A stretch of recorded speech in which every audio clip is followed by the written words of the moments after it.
And now, ladies and gentlemen, if you would, please remain standing. Stand at attention and remove those caps from pontoon marks.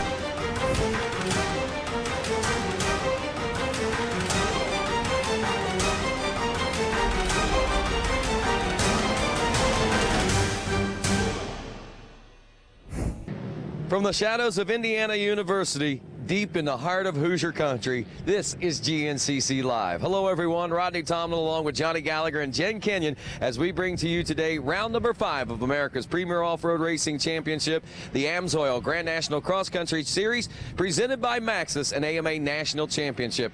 This is the Dunlop Limestone 100 GNCC, our 3rd running here in our 5th round of championship racing for the 2014 season. And man, I tell you, it's a great day. Weather-wise, we couldn't ask for greater conditions. Sunshine, temperatures continually on the rise. Right now about 70 degrees, maybe around 80 by race end today.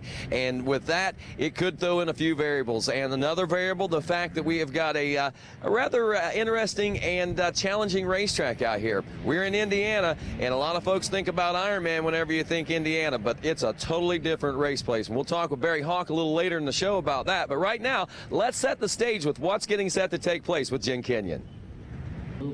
Thanks, Rodney. You are absolutely right. The stage could not be set more perfectly here today. We're approaching the midway point of the season. We're here at round 5, and the championship chase is really starting to take a peak here. We only see a 2-point difference between Caleb Russell and Charlie Mullins for that championship chase. Those guys are always strong. They're always front runners. So I have a feeling we're going to see a pretty exciting battle unfold between those two KTM riders today. But you can't forget the rest of the slew here. We've got Josh Strang. He's sitting in the 3rd place position in points. He's been very consistent with his podium finishes, but he has yet to get that win here in 2014. So I know Josh Strang's going to be a strong contender here.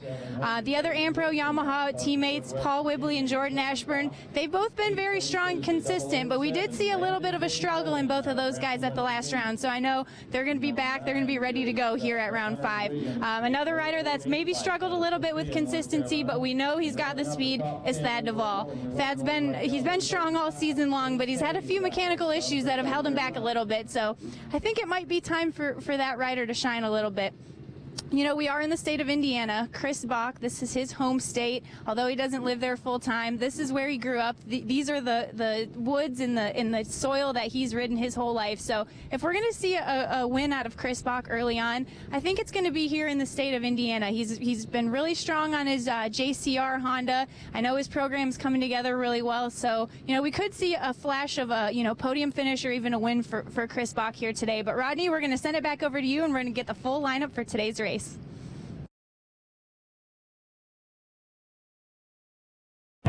And thank you very much, Jen Kenyon, as we gather down here on the starting line at the beautiful Lawrence County Recreation Park and get set to watch 3 hours of the most extreme off-road racing America has to offer, as 14 of America and the world's top motorcycle pilots have converged here in the heart of the Hoosier country, ready to contend for the top honors today.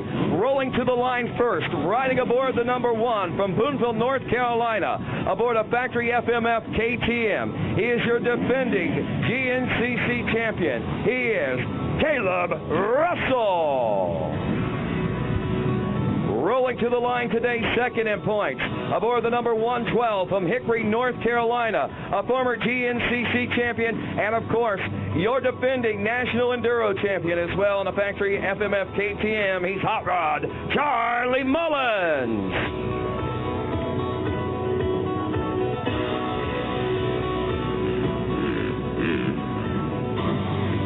Rolling to the line today, third in points. He rides aboard the number 4 from Australia, a former Grand National Cross Country champion, riding aboard a Rocky Mountain ATV MC Infab AmPro Yamaha, Josh Strang. 105. Rolling to the line today, fourth in points, aboard the number 7, the young and consistent rider from Cookeville, Tennessee, aboard an Infab AmPro Yamaha, Jordan Ashburn. Rolling to the line today, fifth in points, a former 2-time GNCC champion from New Zealand on an Infab AmPro monster-backed Yamaha, Paul Whibley. rolling to the line 6th in points today. He rides aboard the number 514, a former XC2 Pro Lights class champion on an FMF factory KTM, Stu Baylor. Rolling to the line today, 7th in points. He rides aboard the number 989 from Williamstown, West Virginia on a Team Ride MPS.com Amsoil Honda, Thad Duval.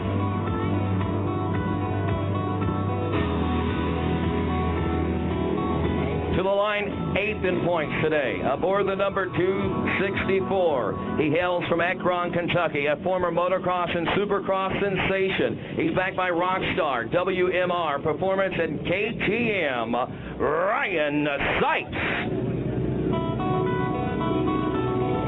Rolling to the line, 9th today in points. He rides aboard the number 10 from Morgantown, Pennsylvania on a factory Husqvarna FMF PG Graphics Bellray back Husqvarna, Andrew DeLong.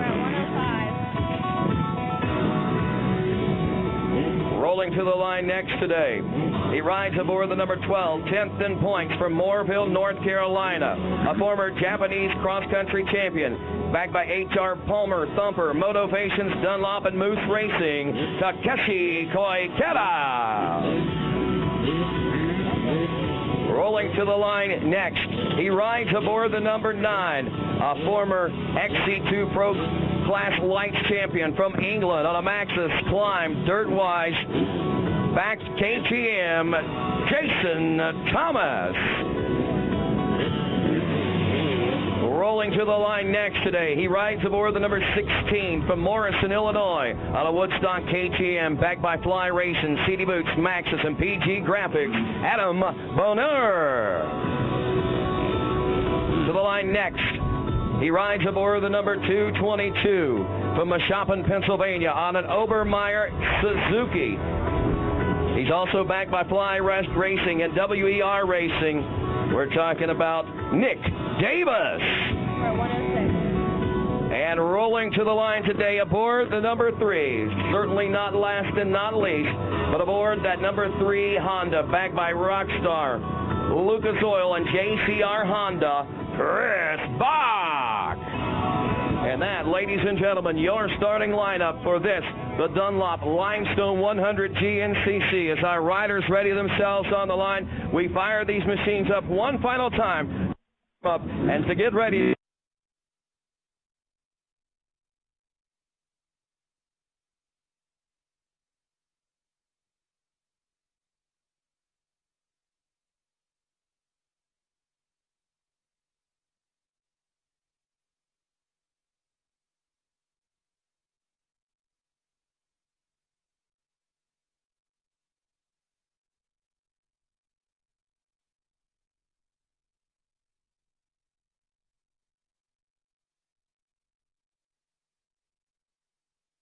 Now Paul Whibley, the Axeman, and he is always strong and able to challenge for a win as well. And we'll continue to watch his progress throughout today's race. And not only that, we've got some dark horses back there. Of course, there's Indiana's own Chris Bach. Can he make the Honda work for him today? And what about the number 989 of Thad Duval? Thad Duval has been searching to find that podium once again aboard that Honda. He's found it once or twice or a few times and actually found the win or two along the way. But he wants to start seeing that consistently, and today could be the day. He looked at me rolling into today's race and said, I've got this one covered. We're going to make it happen today. He's coming in with a lot of focus, a lot of desire, as well as the other 13 riders that are lined up across row number 1 and 200-plus riders that are lined up behind them as we get set to go GNCC racing in a matter of only 1 minute as our maestro and the conductor of ceremonies, Ricky Towery, begins to take control of the situation here at the Limestone GNCC. The next signal and call coming from Ricky Towery will be a blue flag, which will then signal an engine shutdown as well as 30 seconds before the start of this race. And right now, the excitement and anticipation begins to build as the blue flags wave. Shut them down, guys. Shut them down. Shut them down.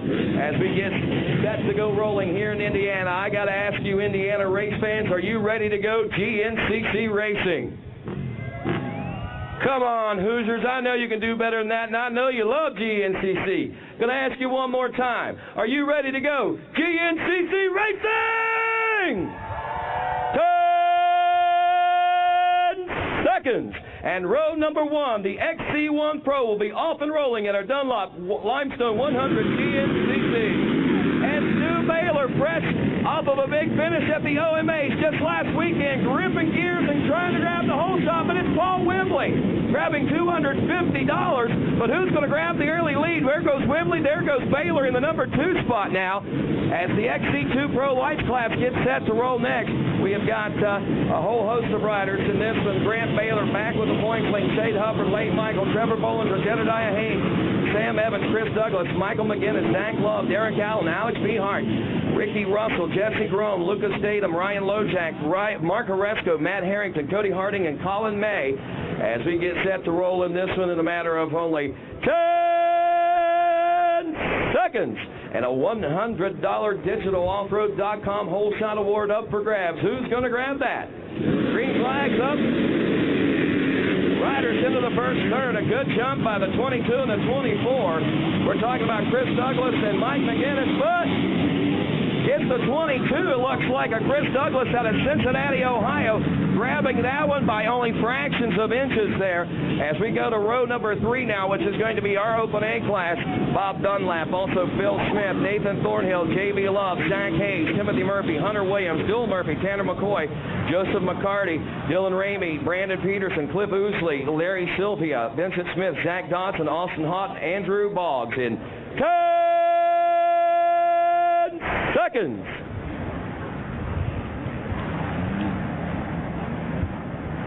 And the Open A class is off and rolling. A great jump by the 27 machine there we see.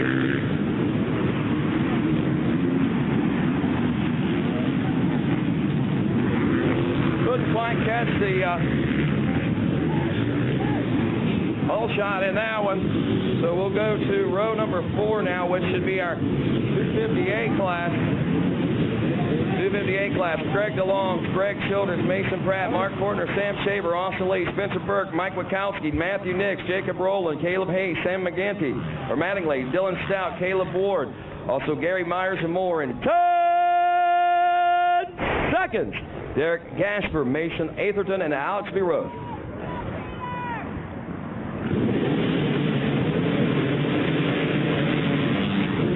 8:58, I believe that's Alex B. Ross out of Platttown, North Carolina, getting a good jump on that one, and that might have been the 27, though, of Craig DeLong out of Morgantown, Pennsylvania. Team Husqvarna rider grabbing the lead, though, after they headed into that second turn. 4-stroke A lights class, Ryan Ballou, Brady Myers, Alex Eagard, Luke Parsons, Mac Jones, Van McCarron, Evan Earl, Joshua Lee, Cole Kirkhoff, Nathan Zicklow, Devin Burks, Bo Lang, Clay Sullivan, Cody Jeffers, Tristan Lander, Jake Froman, Andrew Cranston, Aaron Coxon in 10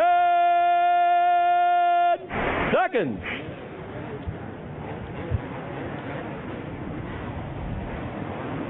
And they're off. The 82 machine, that's Evan Earl out of Blacksburg, South Carolina. I'm going to say that's probably Vance Earl's offspring or a brother or something like that. 15, I'd say it's probably his son on a V-rubber back Smith machine, and good start there for that. That it is, Vance says. That's his boy right there. And Vance, didn't you just come off the podium a little bit ago? Sure did. Maybe Boy can do the same thing as we roll next with the senior A 40-plus class. Kenny Hawkins, Harry Engelhart, Doug Blackwell, as well as Rodney Carrier, Brent Tremilla, and more in 10 seconds. Frank Tussle, Kevin Kruer, Tim Pritchett, Josh Scott, John Litter, Jeff Ford, and Charlie Baldwin.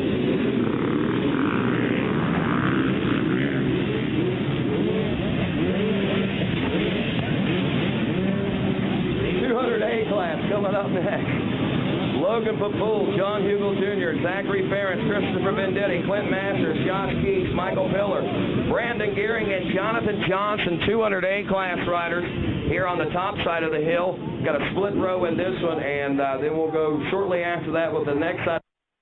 But next row, 200A going in 10 seconds. Looks like the line is to your right. And the kick starts her down as the green flag waves. As we go next to the vet A 30-plus class. Got that. You got it? No, it's business class. On the vet A 30-plus class, John Omar, Sean Remington, James Steiner. That's Big TM for you folks. Also, Joe Kessler, Matt Bosch, and Jeffrey Zimmerman, Wesley Triplett, Kurt Gallen, and Curtis Ryan, all ready to roll in the vet A 30-plus. 10 seconds.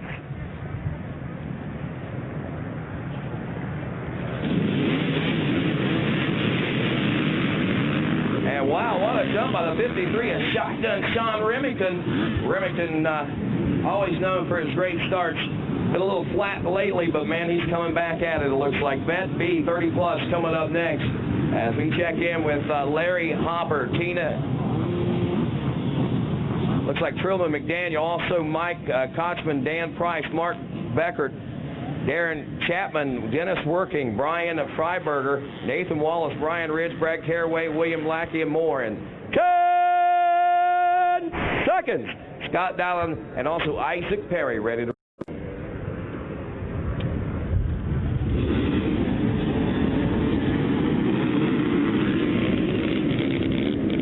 304, Mike Cochran out of Powell, Ohio. GB's suspension machine looked like got a good jump going into the first turn.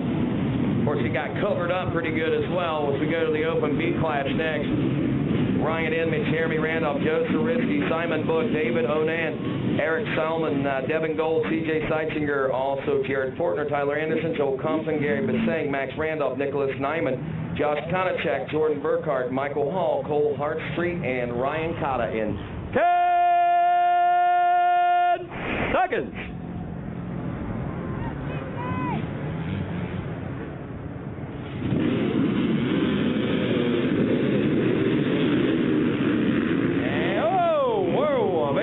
Out there, but man, what a save. Lays it down easy and gentle. It's a little bit rowdy in that turn, but they get it all straightened out, it looks like. New heartbeats are skipping a little bit, but other than that, I think we're all right. Scott Campbell, Michael Bryant, Tim Healy, Michael Beckett, also John Kohler, Leon Weidever.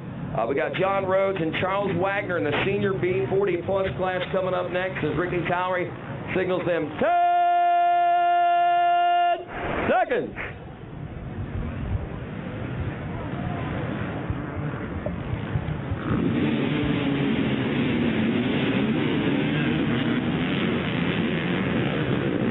Michael Beckett got a good jump there out of Maysville, Georgia. The 456 machines to go to the 4-stroke B lights. Justin Leonard, Garrett Duncan, Hunter McDaniels, Trey Jefferson, Tyler Maddox, Jared Sabo, Michael Tetlow, Colton Hawk, Garrett Coe, Alex Ankrum, Austin Evans, Braxton McGee, and Drew Gibbs. 10 seconds for the 4-stroke B light.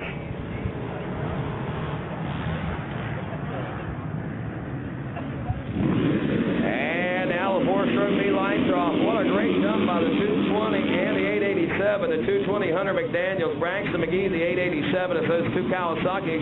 Did they get hung up there in that first turn? I can't see them. They kind of disappear out of sight for just a moment. We do go to the next row, though, the 250B class. Colin Keegan, Tommy LaRochelle. It is Luke Rush, William LaRochelle, Regis Calfo, Matthew Donahue, Zach Perry, Tucker Gillespie, Garrett Ward, Tyler Darman, Rock Mooneyham, Dalton Beccarelli, Landon Lynn, JoJo Bowden, Ryan McManus, Cope Becker, Joshua Tax, Curtis Palmer, Devin Byer, Colton Wilkes, George Shell, Nicholas Johnson, and Cody Mayrose in 10 seconds.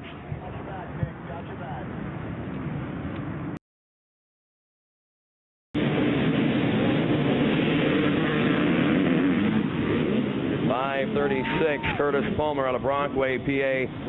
Getting a good jump into that first turn, but again, that first turn and getting out of it that way is a little tough. As we go to the 200B class, our final row on the start line today, Russell Smith, Dawson Dunnick, William Ruckel, Basil Arian.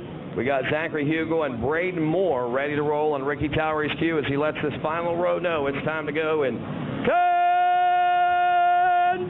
seconds for the 200B class here at this Dunlop Limestone 100 GNCC.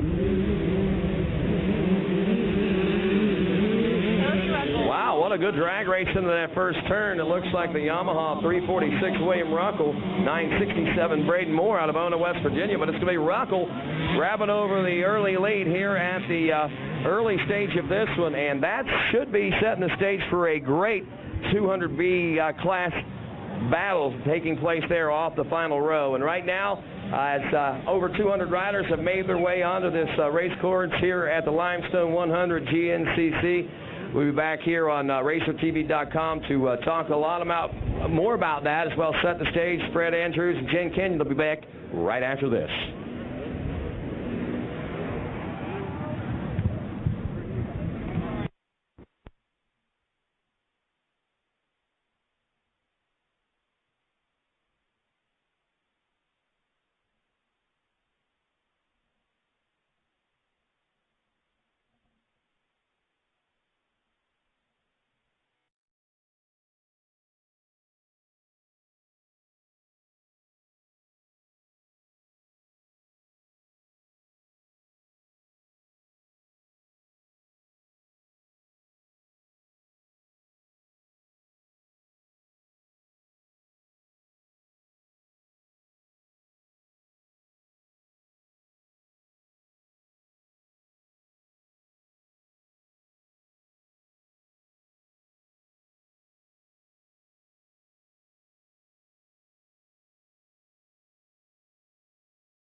All right, welcome back to GNCC Live here on RacerTV.com. Jen Kenyon here, of course, joined by XT1 Pro ATV racer Johnny Gallagher. Johnny, welcome.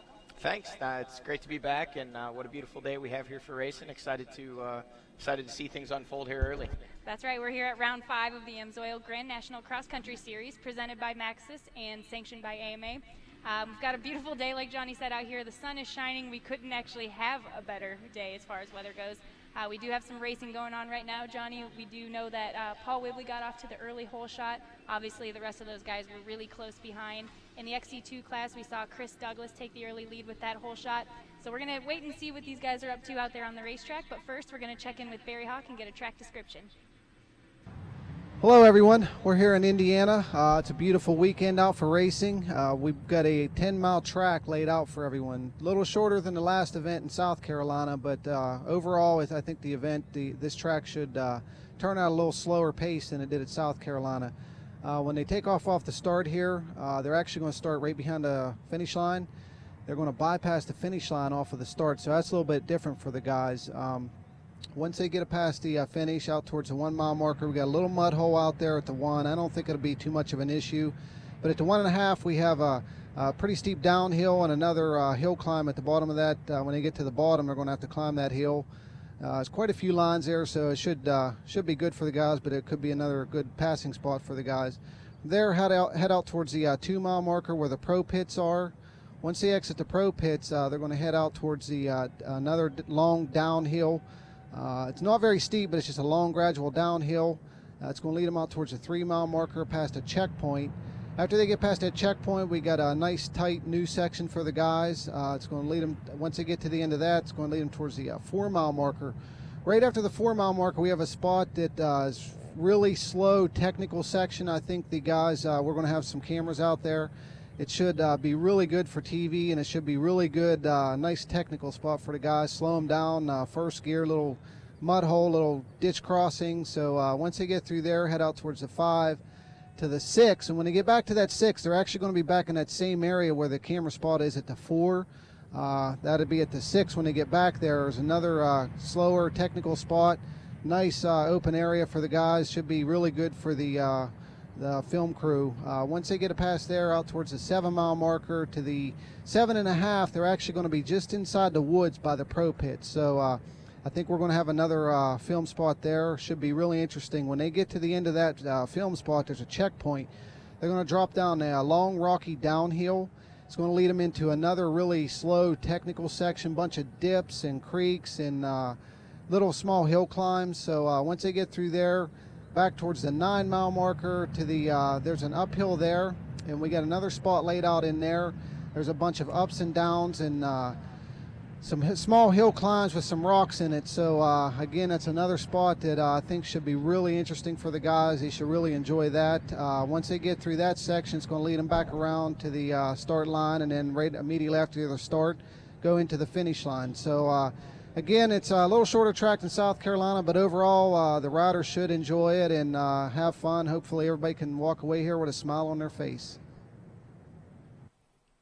Thanks, Barry, for that track description. I bet a lot of those guys do have a smile on their face, Johnny. Not only is it sunny, but the track conditions seem to be pretty well versed out there. I know you rode that same track yesterday, so talk about what you had going on out there. Yeah, you know, this track is really a unique facility in that it is a riding area when we're not here. So there is established trail. There's many more passing opportunities out there today than what we've seen in any of the tracks so far this year. You got to remember, all of our 4 rounds leading up to this have been southern rounds. We've raced in Florida, we've raced in Georgia, North Carolina, and South Carolina. So this is our first time north. This is the first look these guys are going to get. A lot of these guys are on different equipment this year, different setups. This is the first look they're getting at rock. This is the first real look they're getting at roots, and this is for sure the first look that they're getting at some hard pack. So I think it's really going to see a shake up early in the race until these guys kind of settle in. And, you know, most of these guys have ridden up here during the off season or have been riding up here throughout the last several weeks leading into this race. But it definitely is different conditions than what we've seen in the first 4 rounds. So it's really going to play itself out early, I think, and we're going to see some different leaders up front and possibly maybe even a different winner today. Wouldn't that be exciting to see a first-time winner? Yeah, you know, Caleb Russell, he's on a 3-race winning streak. But I want to go back really quick. It's interesting to note that you're comparing this track here in Indiana to places like West Virginia, Pennsylvania. It's rocky. It's got that different consistency, but we do race in Crawfordsville, Indiana, which is totally different than what we see here. So we are in the Midwest, we are in Indiana, but we are seeing some of those northern conditions that we don't typically see in the state of Indiana. This place really lives up to its name, the Limestone 100. You know, there's a lot of rock in this facility, and as you can see even from this shot here, and this is definitely one of the smoother, more clay areas. This is actually leading right up to one of our checkpoints, probably just after the 8 mile marker is what we're looking at here. Interestingly enough, watching the morning race, we're definitely going to keep an eye on this camera. This corner here where you can see the tree just to the right of the mechanics there. Oh, now they panned to another shot, but it's incredibly slick, and it doesn't appear to be. And each lap we would see 20 to 25 morning riders go down there, despite the fact that there's people warning them to slow down. So the diversity of this track and the uncertainty of the surface underneath you is something I really noticed yesterday. I mean, there was times where you kind of thought you had good grip and you didn't, and then there was places where you thought it would be slick, but there was actually a lot of grip in the track. So, and there's, you can see, look at that. yeah, you know, that's what we say. You know, coming north, you're going to get the tree roots, you're going to get the rocks, and you know, hats off to anybody that rides a motorcycle in this stuff. Even, you know, the morning riders, the youth riders, the amateur riders, all those guys. It's tough on two wheels. On four wheels, we have it easy. It's like riding a big couch. But you know, these guys, they definitely have to keep their legs out, or their rudders, as they call them. It's like their extra set of wheels dragging those feet. So, but I definitely expect to see. Oh, here it looks like our leaders are checking by at the 8-mile mark. Looks like it's Caleb Russell out here. Chris Box, an Indiana boy. I'm sure he feels right at home here in Springville.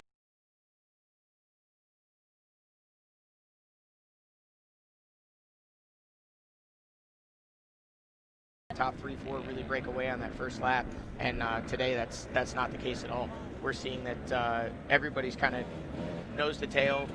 These guys are all feeding off each other. I think once we see these guys a little more, like we've talked about, the track surface being different than what they've seen so far, and there we notice Josh Strang coming through. And for those of you that didn't tune in for the start, it appeared Josh went down in one of the first few turns and had dropped way back. So obviously he's charging, trying to come up early to catch back up with that lead pack. But once the track surface kind of settles in and these guys see what they're up against, I think we'll see, you know, the usual suspects kind of try and sprint away out front. Yeah, that's right. Now we have our XC2 guys coming through, like Trevor Bollinger there. There's Ricky Russell catching us in the second place position. I know Chris Douglas did get off. If you're just tuning in, Chris Douglas did grab the XC2 hole shot, and Paul Whibley got the XC1 hole shot. And we saw running up front was Paul Whibley, Caleb Russell, and the whole crew right there. So if you're just tuning in, welcome to RacerTV.com. We really appreciate you guys tuning in to round 5 of the series. We've got our defending XC2 Pro Lakes champion, Grant Baylor, and his there's that was Trevor actually Bollinger. Lane Michael. Lane Michael Yes. in the first part. Well, I didn't want to correct you because I wasn't certain, but when they came through the pro pits, Lane was up in the third place spot, and now he has taken over the lead.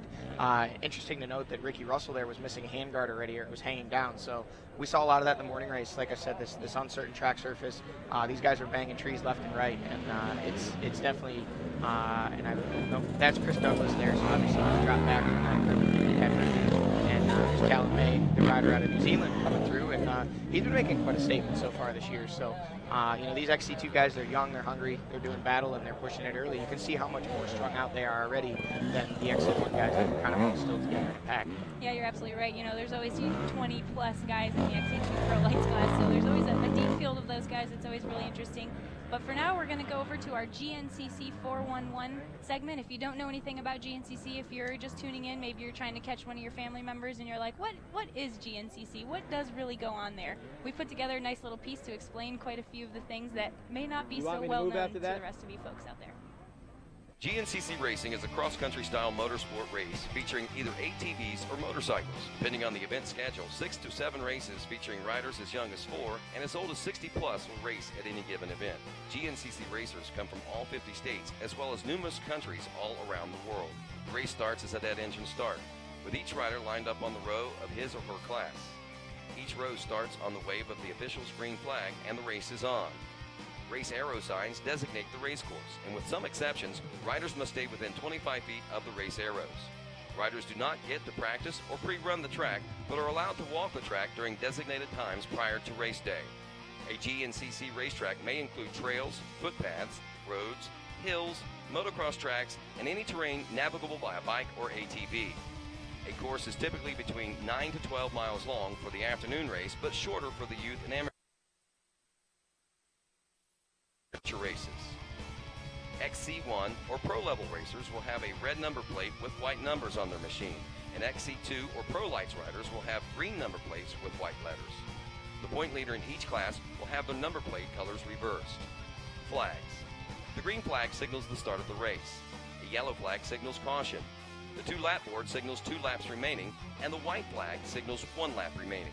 The checkered flag signals the race is over.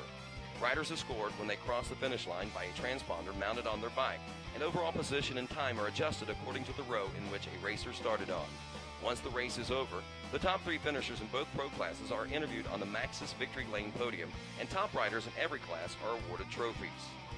If you would like to learn more about how you can go GNCC Racing, check out the series website at GNCCRacing.com or follow them on your favorite social media sites.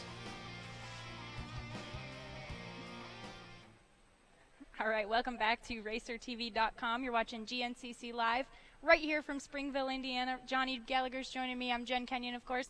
Round 5 of the AMSOIL Grand National Cross Country Series, presented by Maxxis and sanctioned by AMA. That's quite a mouthful for the series, but you know what? I think that's a good thing because it means we have a lot of awesome people that are wanting to take part and sponsor the GNCC series. So we appreciate, again, all of our awesome sponsors, the support from the AMA, and they're keeping all these riders safe. Shout out to Walker Fowler right there, 2nd place, and Becca Sheets, 3rd place this morning in the women's class. Those two are heading on through the pits to support their AmPro Yamaha teammates. Johnny, here we are at round 5. We've got some good racing action going on, as you can see on the screen. We've talked about, if you're just joining us, this track that they've got here is pretty grueling. There's some good rock sections. It's pretty slippery. There's some roots, but there's a lot of racing action, and that's really what we want to talk about right now. Yeah, it's been a real exciting round, or 4 rounds of racing leading up to this. We've had, obviously in the XC1 class, we've had Caleb Russell go on a 3-win streak, with Charlie leading off with that win in Florida. And then, since then it's kind of been, it's been that that third podium position rather, other than those two that has kind of been up for grabs each week. We've had Josh Strang there. We've had a number of other guys run in that position. We've had, the new influence of Ryan Sipes coming in from a motocross background. He's definitely made an impact already so far this year. We've seen, Josh Strang has really kind of grabbed a whole nother gear these last couple races and had the opportunity to get on the podium at the last round as well as 1 round earlier. And it's been interesting really to see, Jen, how the kind of what was the KTM stranglehold last year. We saw Charlie Mullins and Caleb Russell battle for that championship, and we've seen a number of guys this year that have actually been able to kind of latch on, if you will, like we saw Paul Whibley do so at the end of last year and get into the mix. And here they're coming into the finish line chicanes now, and we've got Caleb Russell out early, which, Jen, I think we know that's not good news for anybody. 2 weekends ago in South Carolina, we saw Caleb struggle early, go down off the start, get held up, and then, methodically, slowly work his way up through the pack until eventually he worked his way into that battle with Charlie and ultimately grabbed the lead and pulled away. So for Caleb to be out front early, that's definitely not good news for anybody, but I'm sure these guys aren't going to let him go without a fight. Yeah, we talk about every single aspect of it, no matter what condition it is, no matter what the situation. Caleb starts off last place. If he gets taken out on the start, like we've seen a couple times this year, we're like, okay, Caleb's starting from behind. This is not good for everybody else. He's going to make his way through the pack. Well, then he gets out to a good lead at the opening lap, and we're like, oh no, Caleb's out front early on. This isn't good for everyone else. It seems like no matter what, Caleb is just he's the man to beat right now. He's coming off a 3-race winning streak, like you said, and when Caleb's on a roll, Caleb's on a roll. Yeah, absolutely. And through anybody that plays Mad Skills MX, I know it's funny to talk about that now, but I think everybody probably at home watching knows what it is or has a family member that plays. And Caleb and I kind of have this back and forth thing that's led into some conversations here lately. And one of the things, and I won't divulge anything that he said yesterday, but we had a long conversation, and it's really impressive, his mindset, how he comes into these races, and it's clear to see why he's doing so much winning. But, can't downplay the impact of Josh Strang and Paul Whibley and Charlie Mullins and all these guys. They're really doing a good job of keeping Caleb in check. Yeah, for sure. I don't know. The big thing, I think it's going to be a common theme we're going to see all year is confidence. Caleb has that confidence. He knows he can win, and I think that's a big part in why he does what he does out there. But for now, we're going to send it over to our sponsors, and we'll be back in just a couple minutes. Twins have notoriously been very hard on crankshafts because that big long stroke of those 2 cylinders just flexes the crankshaft around. So we were seeing bearing issues. Research development people at AMSOIL could show us that it was likely an oil problem. And they were correct. That was the issue. Instead of having to redesign the engine, I just had to do a better quality oil.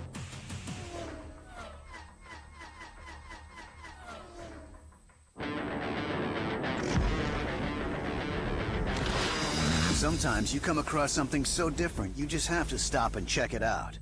The Rocky Mountain ATV MC website has everything you need, from our huge selection of apparel and gear to dirt bike accessories and OEM parts. Our extensive inventory means most orders arrive in 3 days or less. Get low prices, quick shipping, and incredible customer service. RockyMountainATVMC.com. Get ready. That combines precision-engineered handling, industry-leading power, and a rider-focused design. We call it a Can-Am. From the essentials to fully loaded, you'll find that same combination in every ATV and side-by-side we build. And right now, get your own for as low as $149 a month. Can-Am, the ride says it all.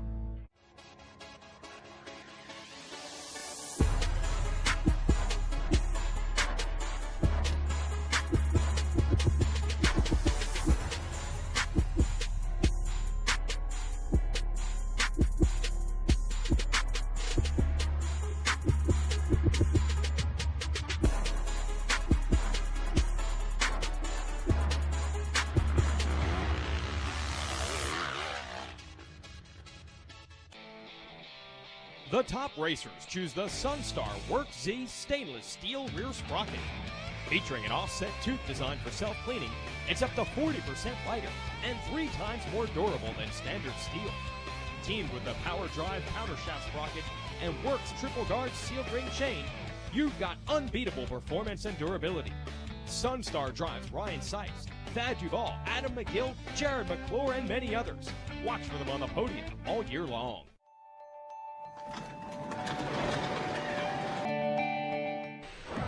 And welcome back here to beautiful Lawrence County Recreation Park in Springfield, Indiana for, of course, the 5th round of America's Premier Off-Road Racing Championship, the AMSOIL GNCC presented by Maxxis Tires, as we pick up our first trip through the pro pits here for our leaders. And looks like we've got problems there for the Rocky Mountain ATVMC.com and InFab AmPro Yamaha ride of Josh Strangman, and that looks like, whoa, what is it? That's the brake, right? Oh, that's his shifter. Actually, yeah, that's the left side, okay. They're doing everything they can, obviously, to get that back operational. I'm assuming that probably happened on the first lap, just in the first couple turns when Josh went down there. So definitely not a good way to start off the day. And you know, he's working his way through, trying to make up some positions, but not being able to shift that. You know, his motorsport.com, or I'm sorry, RockyMountain.com. Don't want to do that. RockyMountain.com YZ450. Obviously, he's need to make those repairs before he can move on. And he's in the toolbox. He's going to get things done himself there. But not the way you want to start it off. But certainly he'll put his head down and do as much as he can to try and make up time. That right there, this is one thing that you got to appreciate about GNCC. These guys willing to dig down and help for themselves. They don't just step off and say, fix this thing for me. They actually start grabbing tools and trying to make things happen. And one thing to point out here, we are at 32 minutes now, probably 32 and a half minutes as we roll through this. Caleb Russell checking in with the lead there. A few moments ago, Paul Whibley was second, Charlie Mullins in the number 3 spot, Jordy Ashburn running a good, consistent 4th place to open things up here today. Thad Duvall, a good start for him as well, Johnny, as he opens up in 5th place. And talking with him over the last couple of races, he really seems to be gaining some positive energy, and you see a lot of energy flow, and you feel it coming from him and everything, but he hasn't been able to actually put things together completely for a whole 3 hours. But he said coming into this one, there's a pretty good chance that we might see a little different Thad Duvall at the end of this one. Thad was near last at the start there. As we watched them come through just in the first couple turns or the first couple straightaways, I was kind of taking note of where everyone was at, and Thad was really, really far back. So obviously didn't get a great jump, didn't get through those first couple corners clean. He was not at all far ahead of Josh Strang, who I believe was in fact last. So Thad's put a heck of a charge in to come up and be inside that top 5 after just one lap of racing action. Even when they checked in at about the 3-mile marker, we saw Thad back probably outside the top 10, certainly back in 7, 8, 9 at the best. So he's putting a charge in early. We've got Caleb out front, which as Jen and I were discussing a few moments ago, isn't really good for anybody. But then again, Caleb coming from behind really isn't good for anybody either. Right. So it's really interesting to see Caleb on this 3-race win streak. Actually we did check in with Caleb a little bit earlier and got some insight from him on the win streak he has going and the chance to possibly keep it going.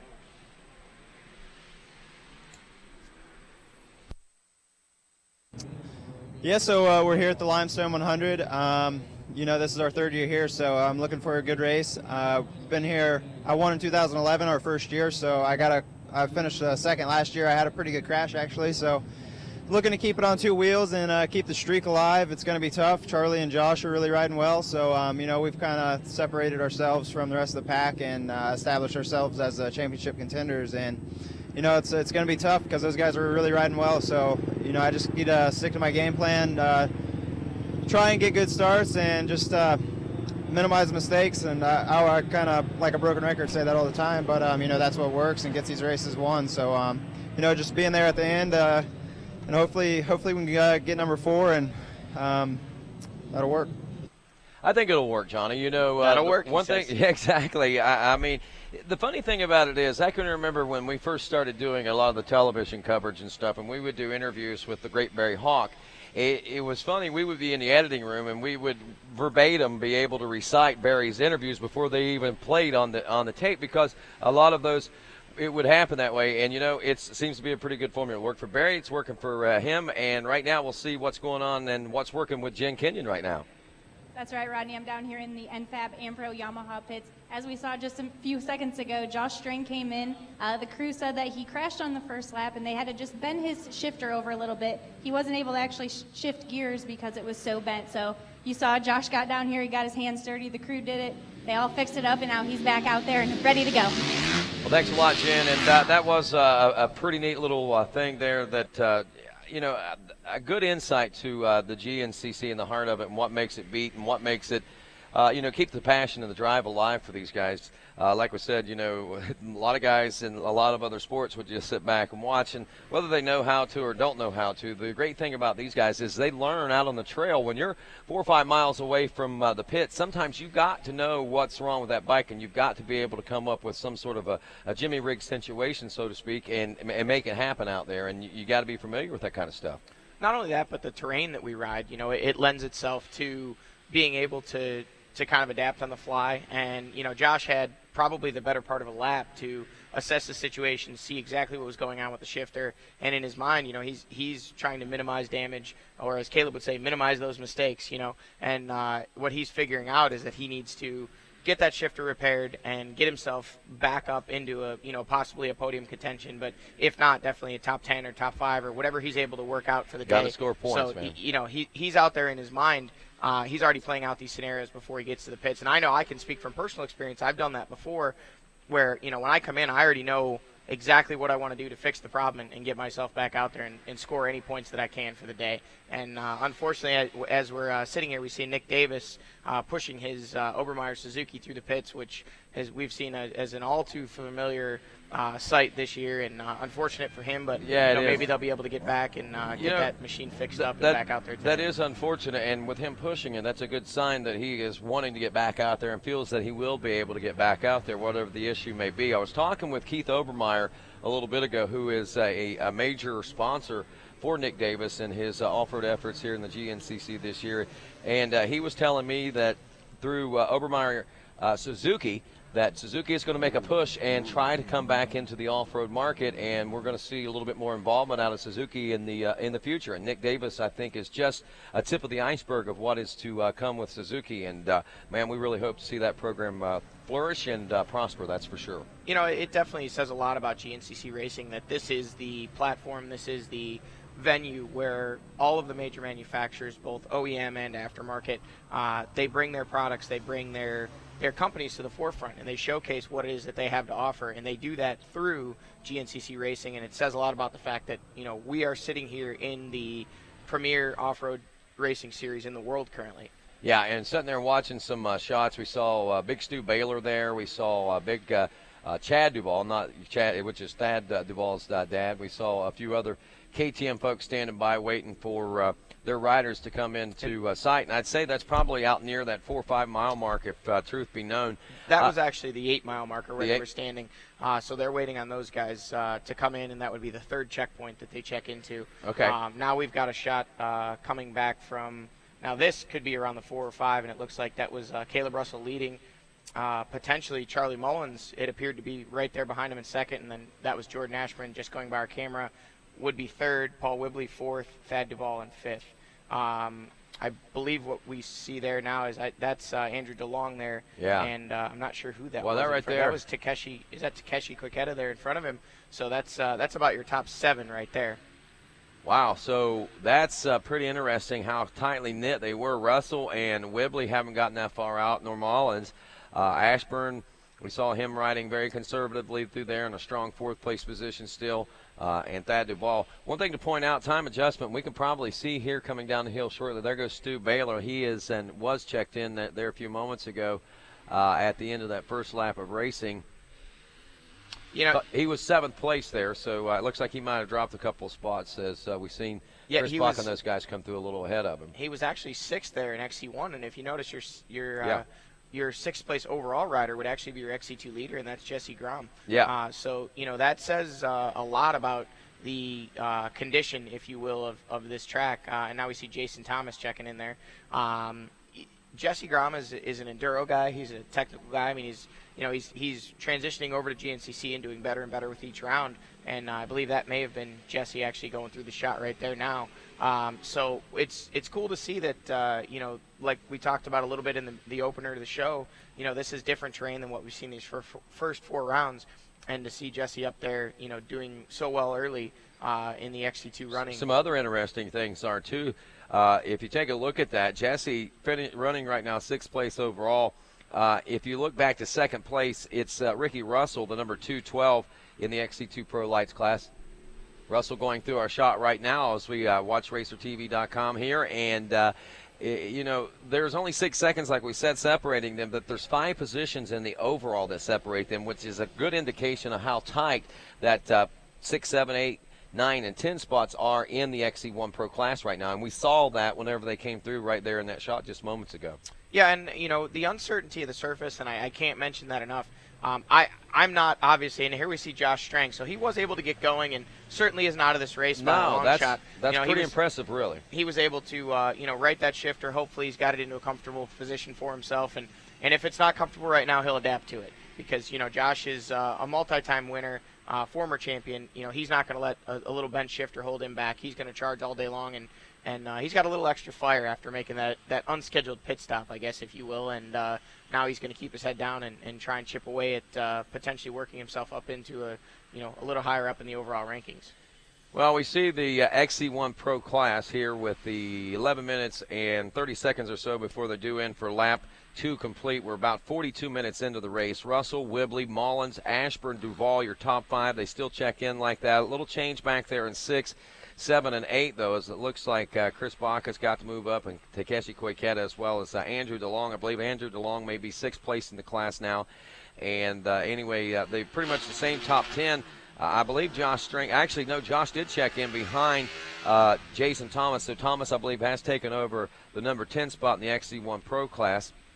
And that puts Strang just outside that top 10. But with a little time early in the race like this, we say that he's still got some potential to finish a strong round today. XC2 Pro Lights, Jesse Grom, as we told you, running 6th overall, 6 seconds behind him, Ricky Russell, who's back in the number 11 spot overall. Lane Michael, who's enjoying a good ride today. His teammate, Thad Duvall, there on the 989 is having a strong ride, too. And I was talking with Lane this morning in the pre-race interviews, and he was telling me that he spent some time working on suspension, about 8 hours one day, literally, and that's all they worked on. He said he felt like he was coming into this a lot more comfortable. Another thing that he felt comfortable about this, he said, this place reminds me a lot of, like these rocks and stuff we're seeing in this shot right here, this reminds me a lot of Masontown. It reminds me a lot of, where I ride around home and different places like that. And, he's from right there in the Masontown, Morgantown area. So that is, and it does look a lot like it as far as the types of terrain and rocks and stuff. So if he's got that kind of confidence coming in and he's already got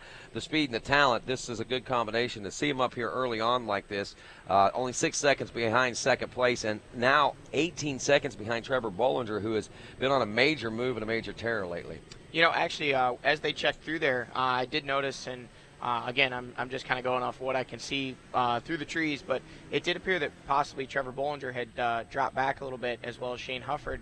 And Grant Baylor, who we saw in the 6th place position the last time they checked in, it appeared was up battling with Lane Michael over that 3rd spot. It looked like he almost made a pass on the off-camber coming out of the creek. So unless my eyes deceive me, which does happen from time to time, I think we might have Grant Baylor on the move here early in an effort to track down Ricky Russell and Jesse Grom before those guys get away. But definitely, you know, what you said about Lane Michael, I was actually going to echo that same sentiment before you said so. You know, Lane is from Morgantown, and a few years ago when, if you remember, Grant Baylor was kind of untouchable in that 250A class, it would have been 2 years ago, I guess, Lane actually ran him down to the last lap, and they had a wire-to-the-wire battle, and that was at Masontown. And, you know, he just has that little bit extra confidence in the rocks, which I think is, you know, part of what we're seeing with Thad Duvall. You know, Thad, we can remember a day where Thad Duvall on a little WR250F almost took out the man himself, David Knight, at Snowshoe. You know, had him, and were not for one little bobble coming to the finish, he very possibly could have been the only rider ever to win an overall from the XT2 class. But, you know, definitely he shows his speed here in these technical conditions, and, you know, Thad just has great bike skills, the things he can do with that. You know, that Shenandoah Honda 250F or 450 or whatever he's riding today, I'm not real sure, but it's phenomenal. I can recall back to a few years ago watching him at Ironman, and there was a downed rider that had crashed in front of him, and he actually wheel tapped off of his bike up the hill. And there we see the leaders checking in, Caleb Russell out front, and Charlie Mullins intent to not let him get away right there on his rear wheel. And, you know, I hate to say it so early, but, you know, these guys are putting the hammer down, and I think they're trying to run away from the, I was going to say the Emperor Yamaha teammates, but actually we've got Thad Duvall now up into the 4th place spot right behind Jordan Ashburn on that NFAB Yamaha, and we should see Paul Whibley next. That was him who just went through the shot, so that would be 5th, and then Takeshi Koiketa up into 6th. So Takeshi riding very well, which makes sense. This place is a little bit like Loretta's, and if you remember just 2 years ago when it was a battle between Paul Whibley and Caleb Russell the first time for the championship, Takeshi Koiketa ran himself in a podium position throughout much of that day, and I think ultimately they have actually finished 4th. Well, there went DeLong by. He just ripped the goggles off and threw them down out there. Yep, and then Grant Baylor checking in. We see Stu Baylor checking in, and we see Big Stu dumping a little bit of water down his back. It is some warm temperatures here today, and then hometown Indiana boy Chris Bach checking in. I believe that would be 8th place position early on. You know, Stu coming off of a good weekend last week and actually raced some OMA. I think he got a 3rd place position battle. I know that finish. I think that Jason Thomas had a good run out there, and even Wibbs and the guys, man. So it sounds like you know, some confidence is starting to build in a lot of these guys, as not only the confidence but the anticipation and the drama of what's going to unfold in this day. And there's Jason Thomas checking in now aboard that number 9. We are now about 47 minutes into the Dunlop Limestone 100 GNCC. Leaders due in about 8.5 minutes, and of course we'll be back with more GNCC Live right after this. Twins have notoriously been very hard on crankshafts because that big long stroke with those 2 cylinders just flexes the crankshaft around. So we were seeing bearing issues. Research development people at AMSOIL could show us that it was likely an oil problem. And they were correct. That was the issue. Instead of having to redesign the engine, I just had to do a better quality oil.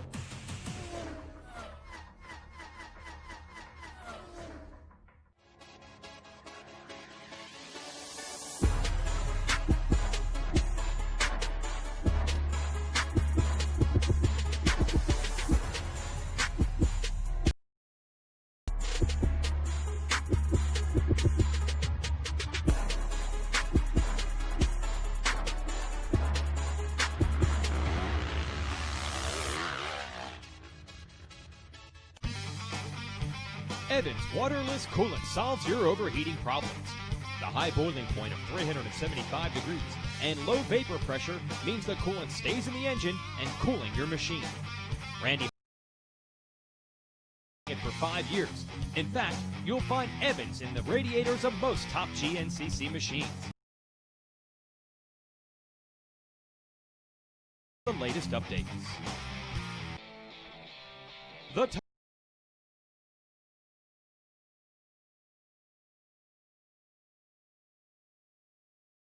standard steel, teamed with the Power Drive countershaft sprocket and Works triple guard sealed ring chain, you've got unbeatable performance and durability. Sunstar drives Ryan Sipes, Thad Duvall, Adam McGill, Jared McClure, and many others. Watch for them on the podium all year long. Motocross for me has never been about the fame or, you know, the money. I mean, it's always been about having fun on my dirt bike. First time I ever got on a dirt bike, it was like the gnarliest adrenaline rush that I'd ever experienced, and I wanted to keep doing it. there's so many different emotions and feelings that go into riding that I can't even explain to someone that's never been on a dirt bike. I mean, it's something that you really have to experience to understand. Scott's Performance, the only steering dampener with 21 Baja 1000 overall victories, introduces the new Scott's rubber submount. Easier to install at less than an hour in most cases, it features adjustable on-the-fly dampening to help reduce arm pump and fatigue. Come see what 25 years of experience building the best stabilizer can do at scottsonline.com. Twins are... And welcome back here to GNCC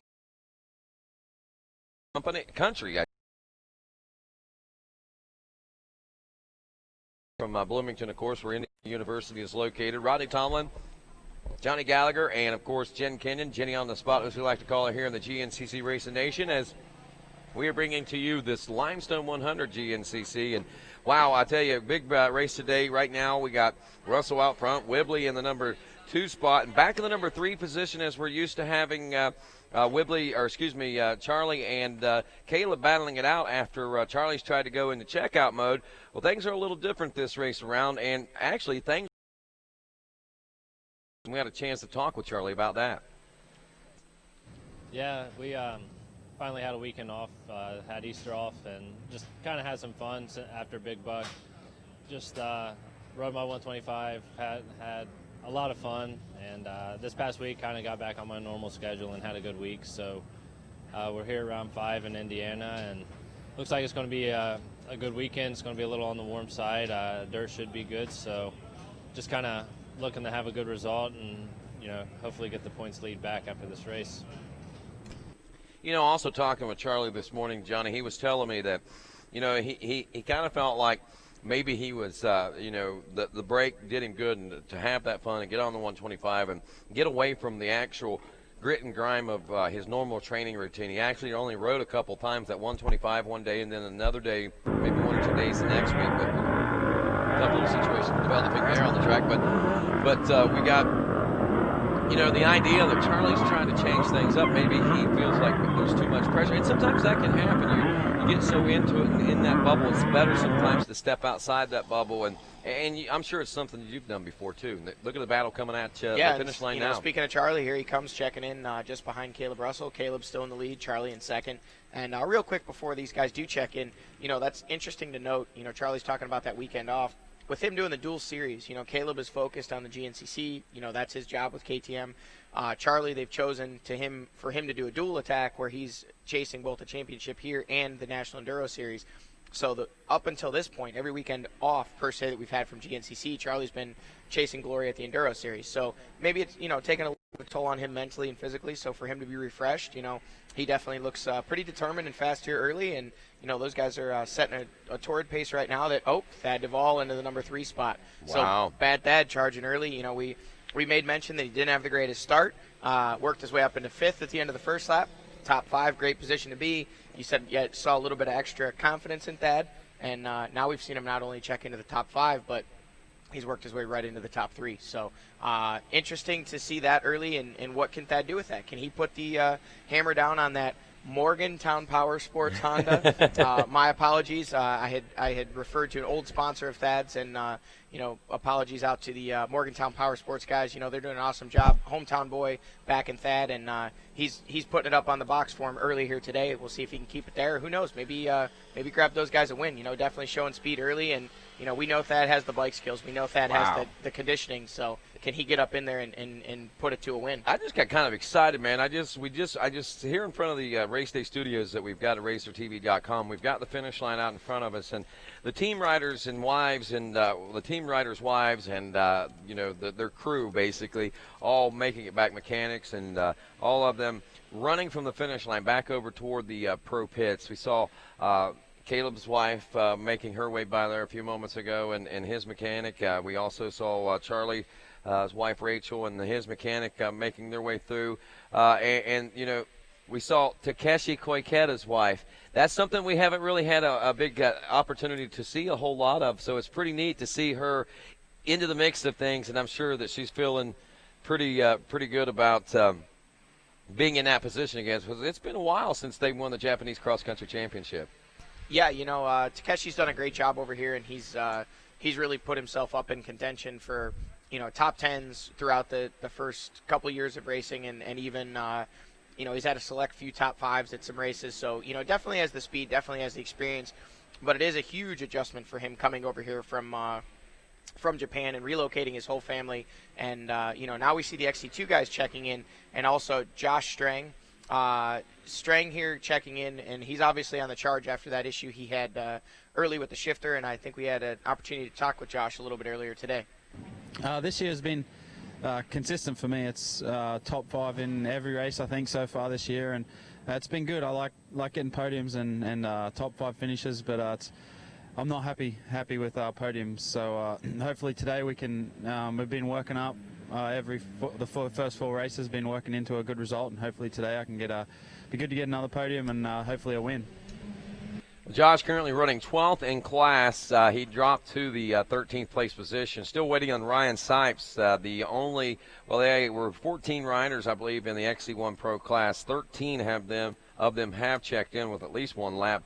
Ryan Sipes was the 13th rider to do so, about 3 minutes off the pace there a little bit ago. But Josh Strang just checked in. He's 12th in class, 16th overall when they checked in a few moments just seconds ago. And again, Jesse Grimm, we were watching, checked in 6th place, if memory serves me correct, at the end of that first lap. He has 7th place position. Leaders in the pits right now making their way through that section, and we'll keep an eye on that.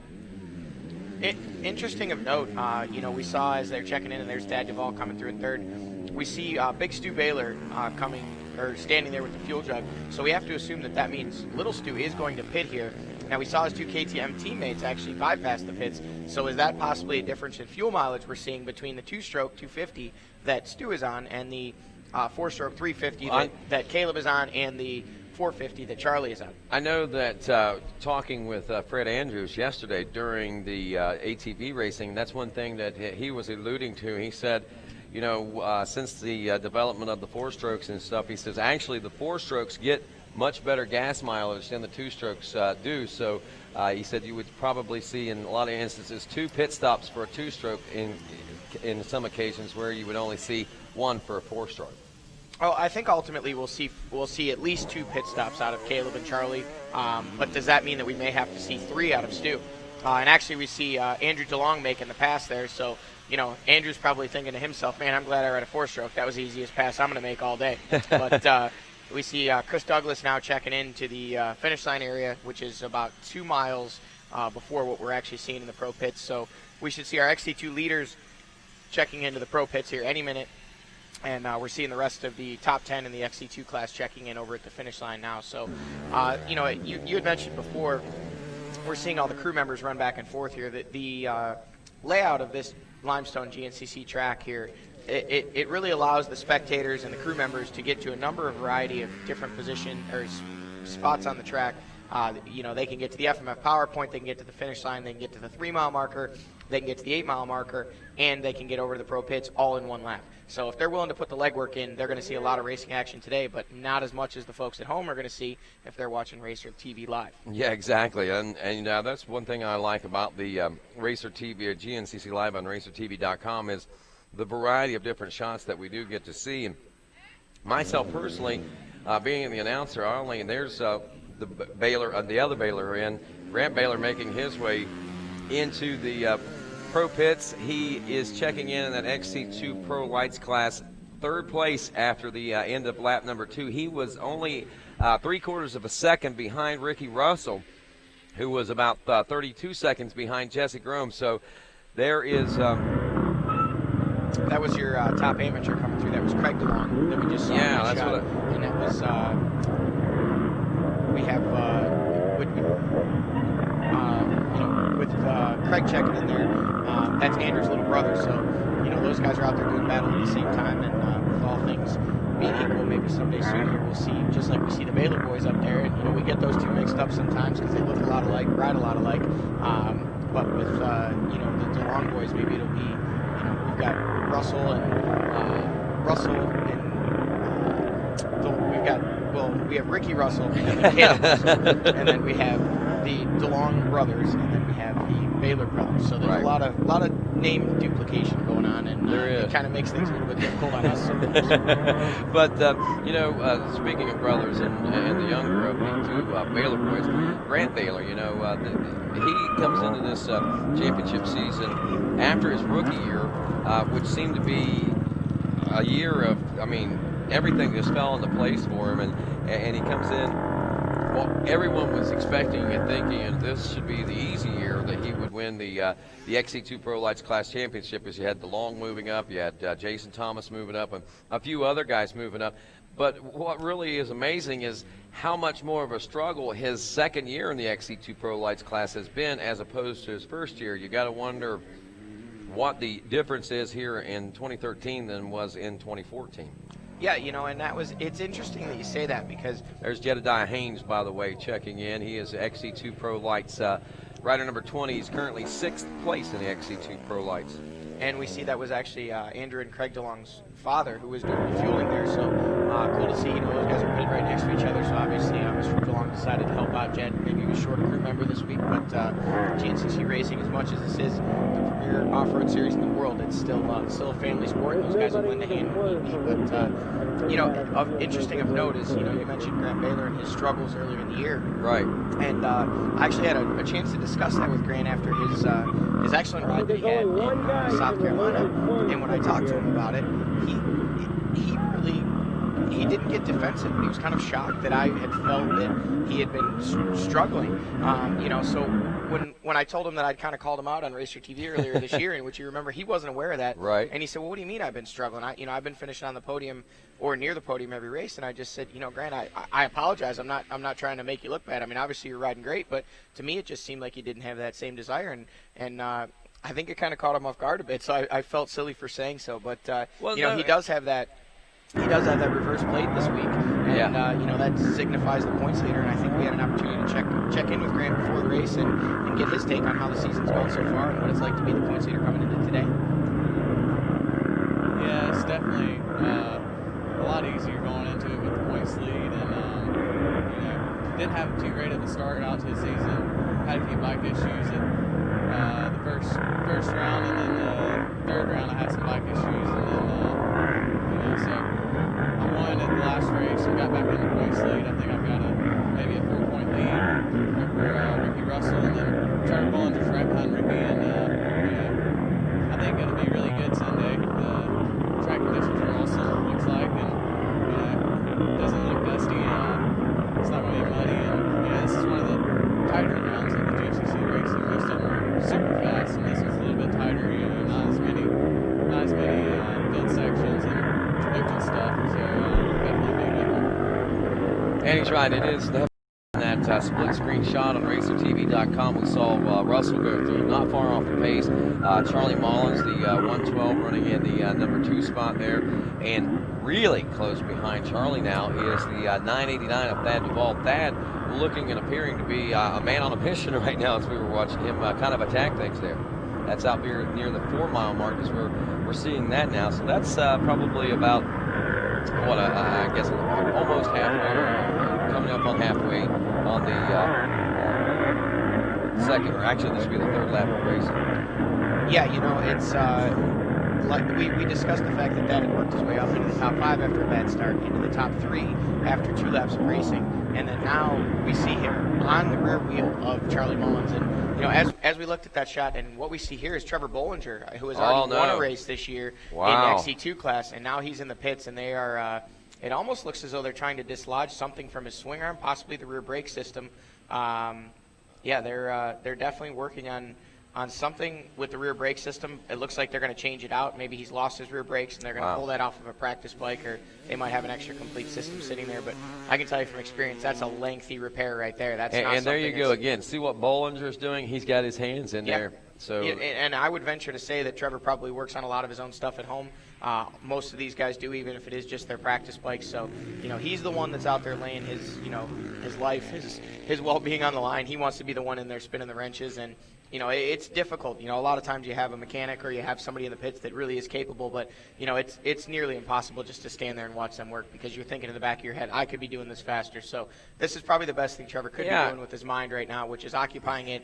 And he's certainly not out of this one today. I think it's safe to say probably won't likely get up there for a win or a podium, but he understands that in the XC2 and the overall, they count every race. So if he can get a top 20 overall, or even just a top 20 in that class, he's going to score points for today, and that's exactly what he needs to do. And there we see Lane Michael, which is struggling a little bit, but didn't lose much time. Stayed on the gas, and that's Thad Duvall's teammate, also running well. I believe he still is up in the top 4 of that XC2 class, running 4th behind Grant Baylor. And now we see the leaders in XC1 checking through our shot at the 5-mile marker, and those guys are nose to tail. And the interesting thing that if you've never raced a GNCC or if you've never raced off-road, and Jordan Ashburn not at all far behind, and Paul Whibley right behind him. So those guys look at that right still there. In the mix. Takeshi Koikata, man, this is awesome. Some guys that we haven't really seen up in the mix this year are up in there, and they're pushing early, but Thad has worked his way up through. He's expended a lot of energy these first 2 laps. And we talked about that with Caleb last weekend or 2 weekends ago in South Carolina. Luckily for Thad now, he's caught these guys. He's obviously shown that at least at this point in the race, he is the fastest of the 3 of them. So he can kind of take a deep breath. I don't expect to see Thad try and grab the lead and check out or anything crazy right now. I would anticipate what Thad's going to do is he's going to sit back, conserve some energy, key off of Charlie, who's keying off of Caleb. So Thad's really in the catbird seat right now, and probably going to save some energy, save some fuel, and start strategizing for a way that maybe he can make a run at the lead earlier in this race. Trevor Bollinger about to get that rear tire back on that machine and back into the battle for the XC2 Pro Lights class as we take a look at the XC1 Pro division as they checked in there a moment ago. Caleb Russell was leading, as we've been talking a lot about. Charlie Mullins right behind him, 3 seconds, and the big difference, and I think the thing that shocked and surprised us and what we keep talking about is Thad Duvall was about 12 seconds, a little more than 12 seconds down. Now, lap times, you talk about fastest lap times. Actually, it was Charlie Mullins that turned the fastest lap time at a 25:42 on lap number 2. Duvall had a 25:44, and Russell had a 25:46. I'm really curious to see what lap times are going to look like this time around when these riders make their way in for lap number 3 complete. Well, we can assume that basically, at the end of lap number 2, we saw Caleb just had a 2-second lead on Charlie, and then, here they coming through the 6-mile marker, and it appears they have gapped that a little bit again. Just nothing crazy, but just a few seconds. So. Not that 12 seconds, and, not as tight as it was when we saw him right there in the rear wheel of Charlie a moment ago, but right here, this might be the time that it's going to be a true test for Thad, I think, at this point. As you said, expended a lot of energy getting into the position where he was, laying down some quick lap time there. Now we see Caleb has had to pick the pace up. Charlie's got the pace, probably in a check-out Charlie mode at this point. Even though he's not checking out, he's trying to ride at that pace right now. Bollinger back out into this one good. So with that being said, this is where the next level, so to speak, starts to come into play. Now can Thad Duvall find that next level himself? I'm going to go ahead and philosophize on this one because I like to do so and kind of, reach out and kind of pull things out of thin air and make things up, I guess. But I'm going to say that what happened there is, it's possible that Thad did make a mistake, but, Thad obviously had the speed to run these guys down early, but, maybe Caleb looked back, saw Thad, and said, hey, I'm comfortable racing Charlie. I've done this. Right. I don't want to race Thad. I want to pull away right now and make this happen. And I think Jen actually has an update for us. We can check in with her and see what she's got. Yeah, guys, as you could see, Trevor Bollinger did have some brake issues. But the interesting thing to note is that he pulled into the Johnny Campbell Racing Rockstar tent over here. They're all on Hondas. They're all supporting each other. Johnny Campbell actually let Trevor borrow a part from the truck. I know they've got Chris Bach out there racing. He's contending for this win as well. But the other interesting thing was XC2 Pro Lights direct competitor against Trevor, Lane Michael, his pit crew was down here helping these guys out. So not only they're all working together to try to get those bikes back out on the track, but they're also competitors. So that's pretty cool, and thumbs up to those guys for that. That's what GNCC racing is all about. That's exactly what it is all about. We were talking about that. Producer Jeremy Saylor and I talking about that exact phrase there. That's what GNCC Racing is all about. And when you say, what is GNCC Racing all about? It's about so many different things, and that coined phrase right there that Jason Wygant and I had a lot of fun with over the years, it just says it so much. That's what GNCC Racing is all about. GNCC Racing started so much differently in terms of what you see outwardly than what it is now. It started in humble beginnings in a field, pickup trucks and some old boys, Dave Coombs and some good old boys out wanting to race their four-wheelers or three-wheelers back then and their dirt bikes. Now it's grown into what you see here, the impressive presence, the corporate sponsorships, all the companies like we talked about. Live television. Live television. Hey, you and I get to look pretty on camera because of how far things have come.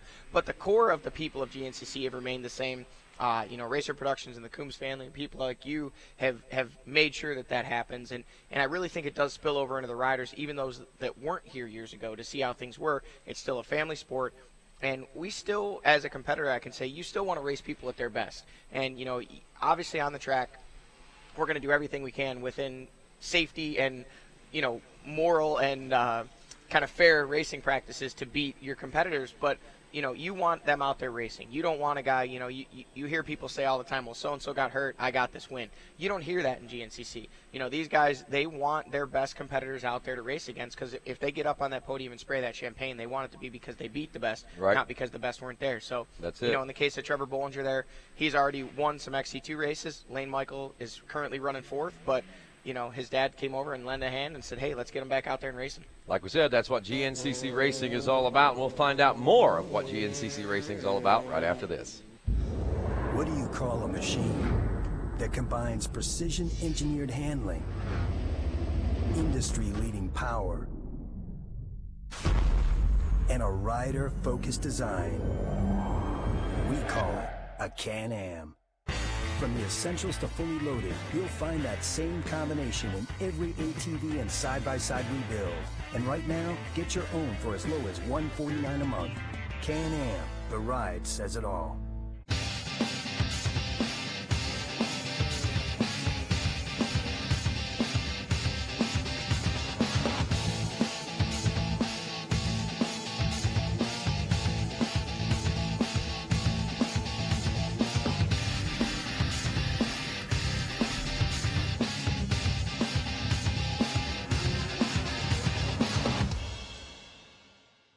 Find your flow with Maxxis tires.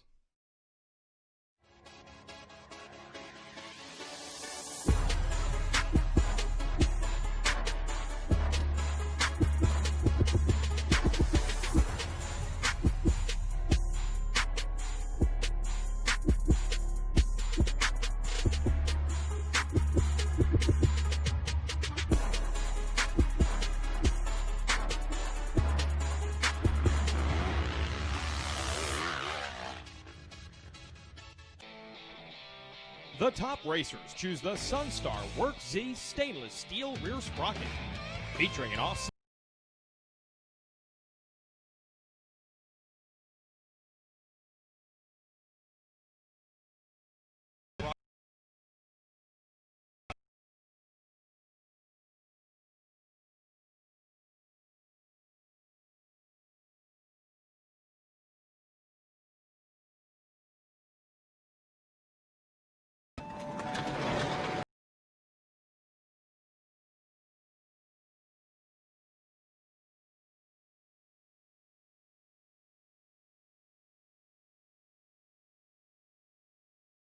But I'm still a kid at heart, and I still have the same enthusiasm for riding dirt bikes as I did when I was a kid.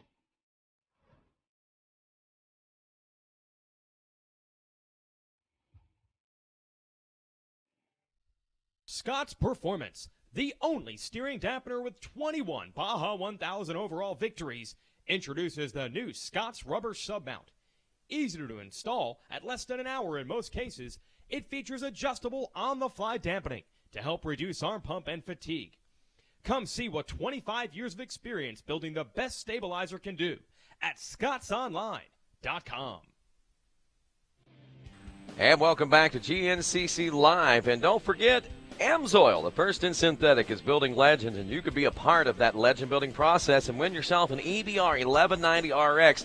Now through November 10th, qualified contestants can enter to win their own 2014 EBR 1190 RX, courtesy of Amsoil. The official drawing will take place on December 1st, and you can register at amsoilracing.com/building legends on the Amsoil Facebook page, and of course at any of the events like Monster Energy Supercross, Amsoil, Loretta Lynn's, the Sturgis Rally, Lacona Rally, and of course GNCC and ATV Motocross Nationals. And speaking of ATV Motocross Nationals, I want to remind folks, coming up in a couple of weeks, we'll be, 3 weeks, I think, we'll be taking ATV National Motocross Championship, AMA Pro ATV Racing live from High Point Raceway. And, of course, it's courtesy of great folks like Amsoil, who is also giving you an opportunity to win $250 worth of Amsoil product. All you got to do is tweet your podium finish predictions to us and hashtag them GNCC Live for a chance to win that $250 in Amsoil products. We'll choose the winners randomly. You don't have to be right. We just want to know who you're rooting for out there. What do you think? And then we'll just pull somebody's name out, and we'll give them $250 worth of Amsoil product. Yeah, and what a great way for the folks at home to get themselves involved in the racing action, and also, get a little swag for their time and efforts. Follow us on Facebook and also Twitter and Instagram, and follow that guy right there is Charlie Mullins. That's ahead of him, obviously, Caleb Russell. Charlie Mullins running 1 and 2, and not far off the beaten path there is, I believe, still the 989 of Thad Duvall, but not nearly as close as he was, because I haven't seen him come through just yet, I don't think. No, actually, what we saw there was we saw Caleb Russell leading, Thad Duvall right on his rear wheel. Oh, that was Thad. And Chad Duvall and Charlie Mullins. Charlie Mullins in the Takeshi. third spot, and Takeshi Koiketa now has worked his way into fourth, unless we missed Ashburn and Whibley in that shot. Nope, and there we see Whibley, and there we see Ashburn. So a lot of things changed since we last saw these guys. And one thing that I do want to point out is as we were discussing the Amsoil Twitter giveaway, which everybody should go and predict their podium predictions, we watched this tight section coming in, and we just saw a constant flow of amateur riders or lappers, right, if you will, and then we saw our leaders come. And what that tells me is these guys are about to get in some serious traffic, which is going to shape the face of this race greatly. Something else interesting to me, Johnny, if we look back in recent races at an hour and 16, 17 minutes into the race, Charlie Mullins and Caleb Russell and maybe third place had already stretched out 30 seconds to a minute lead over the rest of the field at that particular point, and that's not the case so much today, man. They're out there out front, but it's kind of old school almost. It's not quite freight training like we saw years ago, but they are still pretty close together right now. Yeah, definitely. The whole top 4 or 5 there, 6 even, are incredibly close, and definitely those top 3 are pretty much wheel to wheel. And obviously, Thad Duvall's been able to make a pass around Charlie Mullins and putting a little bit of pressure on Caleb. So be interesting to see. Caleb's 3 wins have kind of all played themselves out. Obviously, in Georgia, he was racing that imaginary opponent of Grant Baylor on corrected time, but he was able to figure out what was going on there, adjust his race strategy accordingly, and then was able to go ahead and pull that win out. And then the other races he's been racing, Charlie and those guys have been battling each other back and forth. And now with Thad up in the mix, Thad can be a wild card. He's got a lot of bike skills, and he is not afraid to twist the throttle one bit. So, he's really kind of had a rough start to the season. We haven't really seen the bad Thad come out. So maybe today's the day where he really turns that throttle to the stops and pushes Caleb to his limit, and we'll see those guys throw down. A lot of confidence floating around the racetrack here today as we are watching the completion, or near the completion, the end of this lap right now. If we look at our time on the clock, about 6 seconds when these guys are due in, and we are late. We have slowed things down a little bit, it looks like, as far as the time out there on lap times, if our computer calculations are correct. Here come our leaders. They're into the chicane area out there. Is that a new leader? Or is that's Charlie, and I'm assuming we've got Caleb. Yeah, we've got Caleb and Thad is in second. We've got yeah, here we go. And then in the background, we see the NFAB and Pro Yamaha guys. We've missed Caleb Russell and Thad coming through the shot, and that should be our third-place rider, Charlie Mullins, unless something's happened off camera that we haven't seen. But no, nothing's happened. They checked in. Caleb Russell's in. Thad Duvall 2.3 seconds behind him. Charlie Mullins 4.5 seconds behind both of those guys. And now we're starting to see a little bit of a separation. What we saw a couple of miles ago is starting to stretch out a little bit. Takeshi Koikata is our fourth-place finisher, rider right now. He's running 22 seconds off the pace of the podium.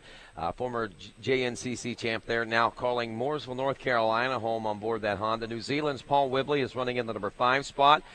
Jordan Ashburn, Cookeville, Tennessee, is back in 6th on that NFAB and Pro Yamaha. And Jordan finding a lot of company up there today to try to keep things consistent. And again, very interesting to see the way the shift in talent, the shift in the way things are going here for the fifth round of racing. I was talking about it. You know, we've gone through 4 rounds, about a third of the season, but in reality, yeah, it's been a quarter of the season, I guess you could say. But here at round 5, we start looking at now toward the halfway point of the season, and it starts all of a sudden to seem like we're getting late in the game. Even though we're not really, it is getting to that point where it's about to get there, and these guys are starting to find their groove and their flow, it looks like, here in the 2014 season. Yeah, you know, it is amazing how quick the season kind of unfolds. You know, it seems like just yesterday we were sitting in Florida, you know, talking about how things were going to shape up at round 1, and now we're talking about being nearly halfway through. You know, and next race will be round 6, and, you know, and that's only 7 left, so we're really almost halfway through. But, you know, these guys are really kind of finding their flow. You know, Caleb obviously with the 3 wins sits in the driver's seat. Charlie close behind him, just a couple points back in second. You know, and we talked about our other podium finishers early with Josh Strang, who's having a bit of struggles today with some shifter problems. He's going to have to minimize his damage and gain as many points as he can. But, you know, the NFAB Yamaha and Pro Yamaha guys of Jordan Ashburn and Paul Whibley, you know, those guys have each been on the podium this year. And there we see Jesse Grom checking in. That should be our leader in XC2. We'll see how much of a lead he's been able to pull out so far on this last lap of racing. And again, you know, really lending itself to there you see his teammate actually. And Ricky Russell just behind him in the second place spot. So, you know, Ricky's turned it up a little bit. Ricky has turned it up quite a bit. Rough and rowdy. Well, I'm going to go ahead and steal your line there, Rodney. Hey, that's him, man. It's him. It's not stealing anything. Yeah, and now we see Josh Strang checking in. We were just talking about him a moment ago. He's working his way through the finish line chicane, so potentially worked his way up. It looks like he might have gotten around Adam Bonner and moved himself up into possibly 11th place or so. We'll have to see once he does check in here. But, you know, I was talking a bit about the Ampro, NFAB, Yamaha guys, and Josh Strang, a part of kind of a satellite part of that program.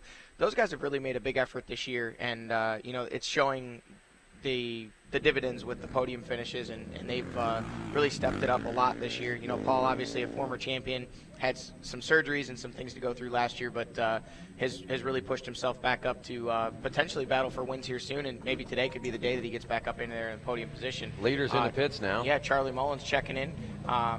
So Charlie, something happened there between the finish line and the pits here, where Charlie's grabbed the lead, and Caleb and Thad, neither of them. Caleb it looks like he might have clipped a pole there in the pro pits, so something strange happened there. You can see his handguards pushed down. He's definitely had an issue, and he's going to make some adjustments, and, you know, definitely it's amazing how fast the face of a race can change, and we've seen that happen right here.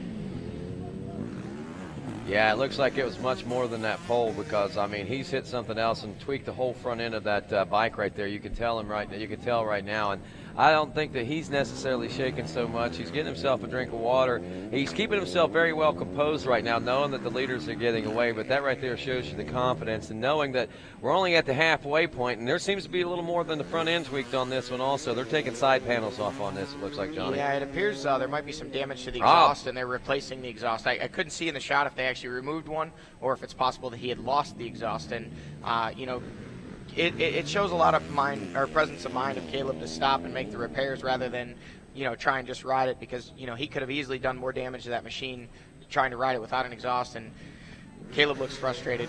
That's he that's looks an upsetting frustrated. situation. It is, but you know he's composed, and that's that's the true nature of a champion right there. And like we say, we are only at about the halfway point. It's an hour and 24 minutes into this race, so I mean he's got about as much time now to make up, to get some of that made up. But he's going to have a lot of variables working against him. Number one, the front end's tweaked. What else is wrong with it? The pipe got ripped off of it. Again, what else is wrong with it? What other troubles could arise from this incident? And with thinking about that, what other troubles could that force Caleb Russell into as this race wears on? And this, again, the maturity of being a champion, this is where it's going to have to pay off for him. Yeah, and man, Rodney, this is heartbreaking to watch, and whether it's Caleb or someone else, obviously they're having a problem getting that new exhaust installed on there. And this is now turning into a much bigger deal, unfortunately. It is, and you can tell that Caleb is getting a little more uncomposed as the time wears on there. He wants to see this happen a little quicker, and the mechanics are doing the best and quick as they can, but it's just like everything else. I'm sure it seems like so much more of an eternity right now for Caleb. Seconds seem like minutes now, and minutes seem like hours, basically. Yeah, and unfortunately what I think we saw happen there is we just saw our XC2 leaders check in behind him. So, he's really lost a lot of time. Big shift in points here today. If Caleb can't make up some ground here in the overall. It doesn't appear that machine is starting. You can see the subframe is bent. Man, that thing is He's got a lot of things going on there. So that's what we're watching right now is up. Now he's taken off. This right here is going to be a game of just salvage at this point. It's salvage the day and just try to get through it and finish it. That was Josh Strang we just saw checking in. So that gives you an idea of how far back Caleb has fallen. Yeah, just to give you an idea how far back that was, Josh Strang checked in from the 12th place position after 3 laps of racing complete. Doing some quick tabulation, there's about 2.5 minutes behind the leaders. Yeah, he's when we saw Caleb leave our shot there in the pro pits, he was just ahead of Chris Bach, who checked in 10th last lap.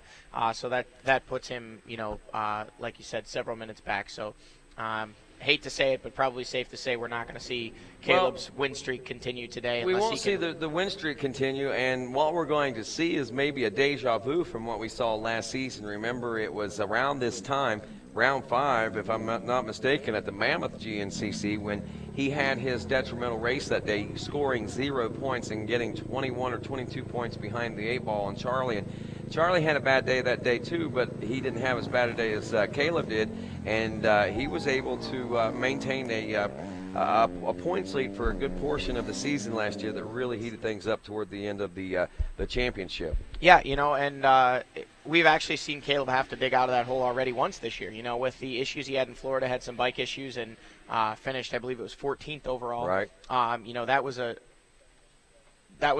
very rough first round for him. In a matter of 4 rounds, he was able to, or 3 rounds actually, he was able to work himself back up, get that points lead. So now it looks likely that he's going to have to do that again. We've got Jen in the KTM pits to get us an update on exactly what's going on with Caleb Russell. Yeah, guys, I just talked to Caleb's wife, Chandler, and she actually saw him crash. And it wasn't just your average crash. She said she saw the bike actually flipping end over end. So Caleb did take a pretty hard spill over there. He got up pretty quickly, but as you can tell, he lost quite a bit of time there replacing the exhaust.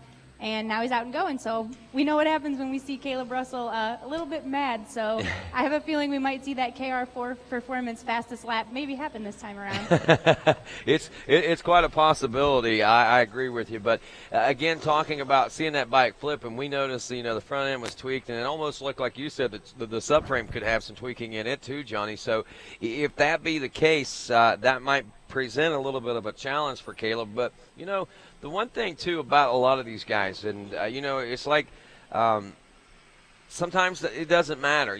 They can take whatever equipment it is and make it work its best. I've seen pool players shoot the best game of pool with a broom handle, So, what's to say that, and guys go out on stock bikes that are, not tuned in for them and win races and things like that. So who's not to say that Caleb couldn't take a half-twisted bike and bring it to the podium?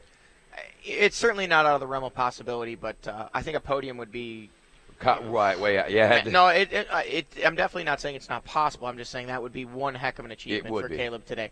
I could anticipate Caleb certainly working his way back into the top 10 overall, where I think right now we see him probably 16, 17 overall, which obviously our timing and scoring isn't going to reflect that because his crash and his time in the pits was spent after they last checked in. So we'll have to wait and see where he checks in. But I'm guessing he's probably going to check in somewhere around 15, 16, 17 as of right now. And I think we'll see him steadily move up. Wouldn't be at all surprised to see him get into a top 5 overall position by the time this was all said and done today.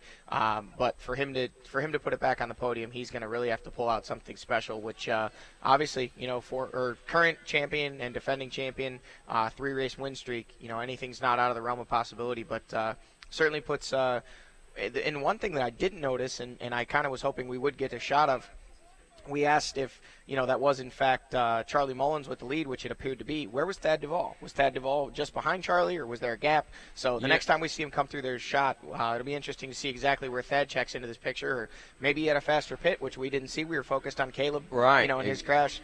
Maybe, who knows? Maybe Thad was able to grab a lead. So. Yeah, exactly. A lot of questions to be answered, and that and so many more that we're going to try to get the answers to over the course of the next few moments and pass them along to you. We've also got our Mid-State Chevy Midway report coming up. We'll check the top 5 in each one of our classes out here with us today, and that and more will come to you from right here in beautiful Springville, Indiana, from the Lawrence County Recreation Park in round 5 of the AMSOIL GNCC. Twins have notoriously been very hard on crankshafts because that big long stroke with those 2 cylinders just flexes the crankshaft around.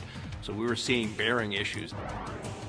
Research development people at AMSOIL could show us that it was likely an oil problem. That was the issue. Instead of having to redesign the engine, I just had to do a better quality oil.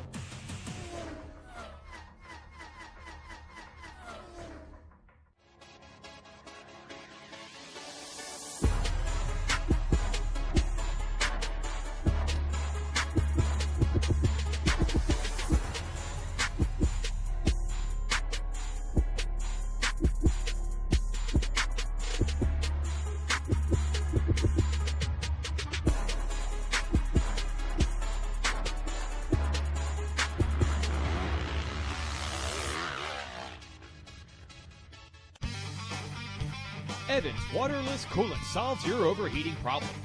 The high boiling point of 375 degrees and low vapor pressure means the coolant stays in the engine and cooling your machine. Randy Hawkins of the AmPro Yamaha team has been using it for 5 years. In fact, you'll find Evans in the radiators of most top GNCC machines. Go to evanscooling.com for more or visit their Facebook page for the latest updates. The top racers choose the Sunstar Work Z stainless steel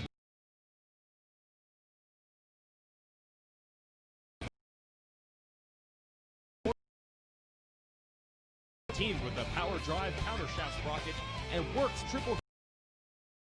Sunstar drives Ryan Sipes, Thad all year long.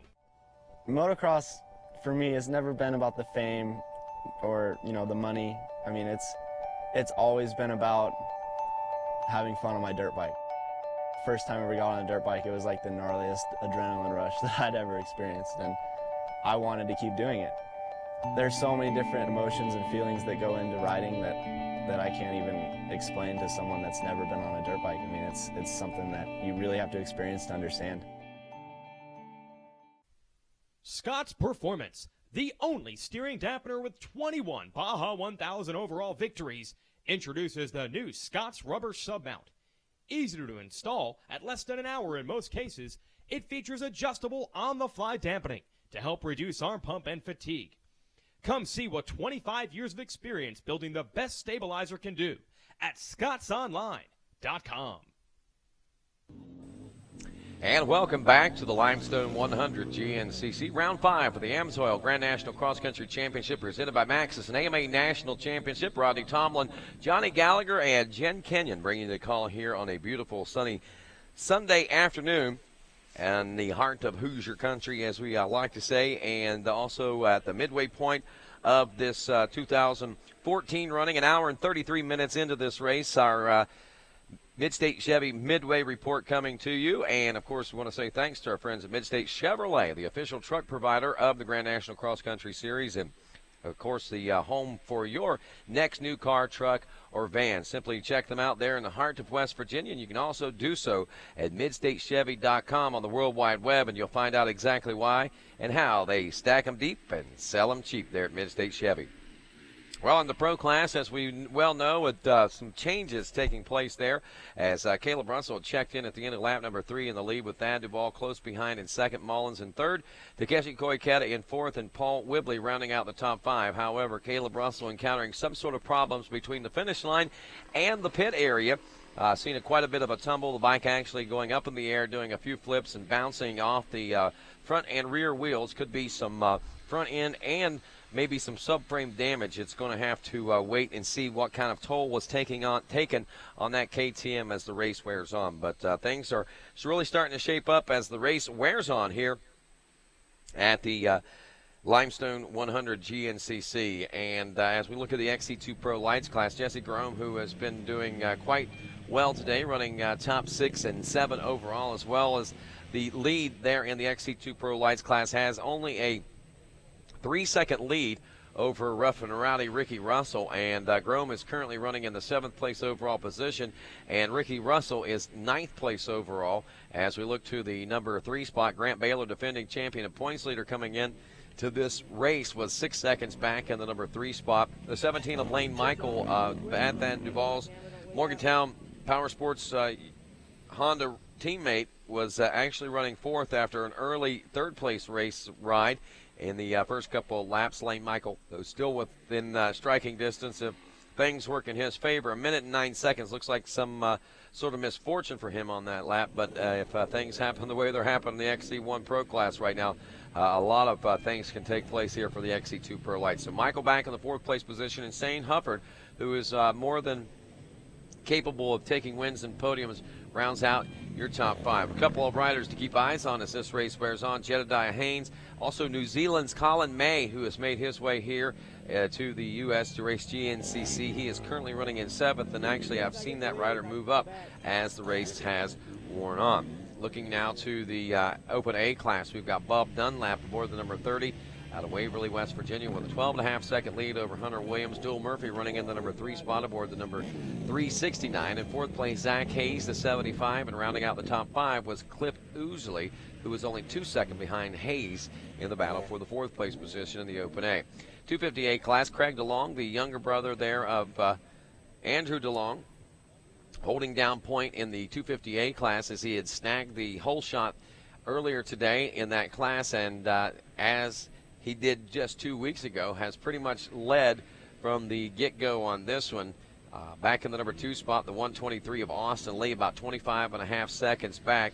Then we've got Mike Wachowski, the 282 North Liberty, Indiana rider, running in the number 3 spot. Matthew Nix, 311, is 4th, and Caleb Haynes rounds out your top 5 there in the 250A class. In the 200A class, Jonathan Johnson, old JJ out of Landrum, South Carolina, 1 minute and 35-second flat lead over second place Logan Papool, the 56 machine out of Cadiz, Kentucky. Lap times reflecting Johnson should be on a roll if he continues at this pace, while Christopher Venditti, the 141, running in the number 3 spot. 4th place Michael Pillar, and Brandon Gearing, the 917, out of Jackson, Ohio, rounds out your top 5. It is the 4-stroke A lights class we take a look at next. Jake Froman out of Linville, Indiana, 4-second lead over Cole Kirkhoff, also a Vincennes, Indiana native there. He runs 2nd. Joshua Lee out of Georgia, 1 minute and 7 seconds back in 3rd spot. Then Brady Myers is 4th aboard the number 32. In 5th place, Luke Parsons, all the way out of Orlando, Florida. Here's your 5th place ride. We got the Bet A 30-plus class with Joe Marsh, the 33, out of Pittsburgh, Pennsylvania. For those of you in Pittsburgh watching from Pittsburgh there, and he's got about 1 minute and 43-second lead over the 653 of Curtis Ryan. Fairdale, Kentucky is 2nd place position. 3rd place, Sean Remington, who got the whole shot in that Bet A class. 4th place, Matt Bosch in the 105 out of Rogers, Ohio. And the 420 of Wesley Triplett out of Canton, Georgia, rounds out your top 5. Just got the report. 23-second lead for Charlie Mullins right now over the second place ride of Thad Duvall as we're watching here out on the trail and getting our Mid-State Chevy Midway report underway here. Looking next at the Senior A class, we got Doug Blackwell, who's a former cross-country champion, national cross-country champion, in the lead of that one. Nearly 2 minutes over Josh Scott, who's running second. John Leonard in third.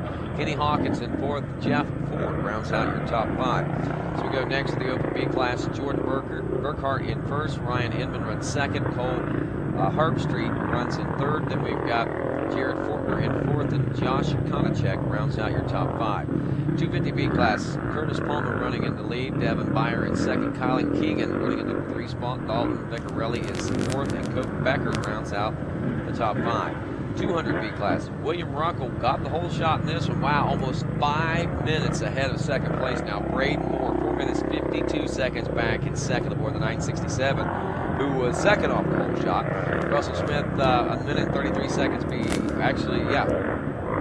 minute 33 seconds behind Braden Moore. Then Dawson Dunnick, the 292, is running in fourth, and Zachary Hugo rounds out your top 5. 4-stroke B lights, Braxton McGee enjoying the lead over the 131 of Justin Leonard. Garrett Coe running in the number 3 spot. Garrett Duncan in the number 4 spot. Michael Tetlow rounds out 5th spot. We got Bet B 30-plus class with Darren Chapman leading Larry Hooper by about 2.5 minutes there. William Blackie running another 2.5 minutes back in the number 3 spot. Scott Dallin is fourth, and looks like Trillman McDaniel rounds out the top 5 in the Bet B class. Senior B class, Tim Healy leading about 16 seconds after 2 laps of racing over Michael Bryant. Scott Campbell running in the number 3 spot. John Kohler is fourth, and Michael Beckett rounds out 5th place in the Senior B 40-plus class. And that's a look at your Mid-State Chevy Midway report, just past the halfway point in this Dunlop Limestone 100 GNCC Round 5 of the AMSOIL Grand National Cross Country Championship Series. As we are watching on the trail right now, I believe this should be mile marker number 5, if I'm not mistaken, and our leaders, Charlie Mullins, as we said, checking. That was actually the 4. Checking through. Mullins leading Duvall by about 23 seconds, and as we look back behind him, we should see, looks like Whibley and Koiketa possibly battling here fairly soon for the number 3 spot. I know that Whibley was closing in on Koiketa, only a couple of seconds back. Okay, so we are at the 6-mile marker. They are telling me now from the technical aspects. And our leaders, next time we see them, will be near the 9-mile marker. So we'll be watching for that. And really good camera placements today, as we've got about 4 or 5 really strong points of interest to keep an eye on out there. And the camera crew doing a great job. Technical crew doing a great job. I want to say hats off to them. It's nice to finally be able to be out here. It's been a few races actually dry last season. Rained nearly every race. There is the 9-mile marker, and that is second place. That is Thad Duvall. And actually Jen Kenyon is standing by down in the pits, wondering what's going on with former motocross supercrosser Ryan Sipes. So she's got the lowdown. That's right, Rodney. This is not the place that I wanted to be hanging out with you, Ryan Sipes, but unfortunately it sounds like you had a little bit of a get-off out there. Tell us what happened. Yeah, I was trying pretty hard to catch up after that bad start, and I clipped a tree on the left, it knocked my hand off and sent me in a tree on the right, and my right knee took the full force of it. I really thought something was messed up out on the trail, but I tried to finish another lap. Couldn't do it. It's just too sore. Once I sit down, I can't stand back up. So I'm bummed out because I want to be out there racing.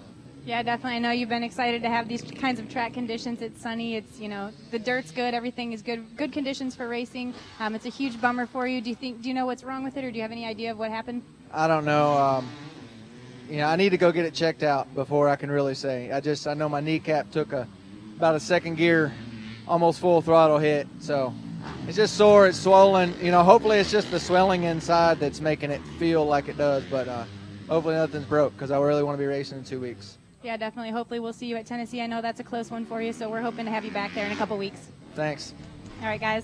All right, thanks a lot, Jen Kenyon. Yeah, what a heartbreaker there for Ryan Sipes. A lot of high hopes for him, and unfortunately just a hard part of the learning curve as far as GNCC racing is concerned. And the great thing about it is he's got a lot of insight, a lot of hard work background. We know how hard he can work, and we know that he is truly dedicated. So as long as everything's going to be okay with him injury-wise, and we hope that be the case, we'll hopefully see him back out at Loretta Lynn's as we make the return back to the Dude Ranch after a year's absence in just a couple of weeks now here on in the 2014 AMSOIL GNCC Series. Waiting on leaders right now, I believe, near the finish line. If we look, it says about a minute out from time to see the leaders, and there comes the leader now. That's Hot Rod Charlie Mullins. And, you know, we were talking about Check Out Charlie and him going into that mode earlier, riding with Caleb, trying to split the difference or at least gap the 989 of Thad Duvall. Well, it kind of put the pressure on Caleb, it looks like, and he's forced himself into a problem. And we're seeing the leaders right here at the near the 10-mile marker checking in at the finish line. Reports are Caleb Russell just checked in at the 9-mile marker, a mile behind. So technically or generally it's about an average of 3 minutes a mile. So I'm going to say that's probably somewhere in the neighborhood of about 3 minutes behind the lead of Charlie Mullins right now as we speak. So Mullins checks in a 25:55 lap time that time around. That's about where he was a lap ago. Duvall checking in now at the finish line region as he's 27.8 seconds back. He turned a 26:28, so Duvall has slowed down quite considerably. If you remember, I think Mullins was behind Duvall last lap around, so we see that Mullins has picked up the pace, not only made the pass, but picked up the pace of the race as well, while Thad is holding steadily back there in the number 2 spot, but he's only got an 18-second gap now back to the Axeman of Paul Whibley. And, you know, we haven't talked a lot about Paul Whibley, but that's one rider that is a dangerous rider at this juncture in the race to have behind you, especially if you're in a zone and you kind of let yourself begin to find, I guess, too much of a pattern going on there without thinking about what's going on behind you. And that's the fact that Whibley back there is going to chip away. And he's been outside the top 5 all day or right around the top 5 anyway. No real great glimpses of greatness, but he's not been out of contention. He's held himself steady and true, and, you know, like Caleb was saying, he was talking about, we alluded to Barry talking about, you know, minimizing mistakes and capitalizing at the end. And though Paul might have had his problems and mistakes in the beginning, I know he got the whole shot out there, and then, of course, you know, the problems arose for him, but he minimized the mistakes as quickly as he could, and is trying to capitalize, and he has capitalized on several folks now, it looks like, as Whibley rolls into the number 3 spot. Takeshi Koiketa running in 4th, about 27 seconds behind him. I'll give you an idea of what's going on. Paul Whibley, a 26:17 lap time that time around, a 26:28 for Thad Duvall, 18 seconds separating those two, and it looks like about 10 seconds faster or 11 seconds faster was Whibley than Duvall. So within a couple of laps, in theory, Paul Whibley should be able to be ahead of Thad Duvall. But now that the situation is arising to where it is right now, I'm sure that Duvall is going to try to pick up the pace. But we are approaching that wall that all these riders seem to talk about so often, and that is that 2-hour point. We're only at 1 hour and 48 minutes, but we're coming up on that 2-hour point. Working on lap number 5 right now. Caleb Russell just now making his way into the finish line region, it looks like, and let's see where that puts him in reality. We'll break it down class-wise, and then we'll break it down in overall. And overall, class-wise points are very important to these guys, but in reality, the major bragging rights come from the overall points.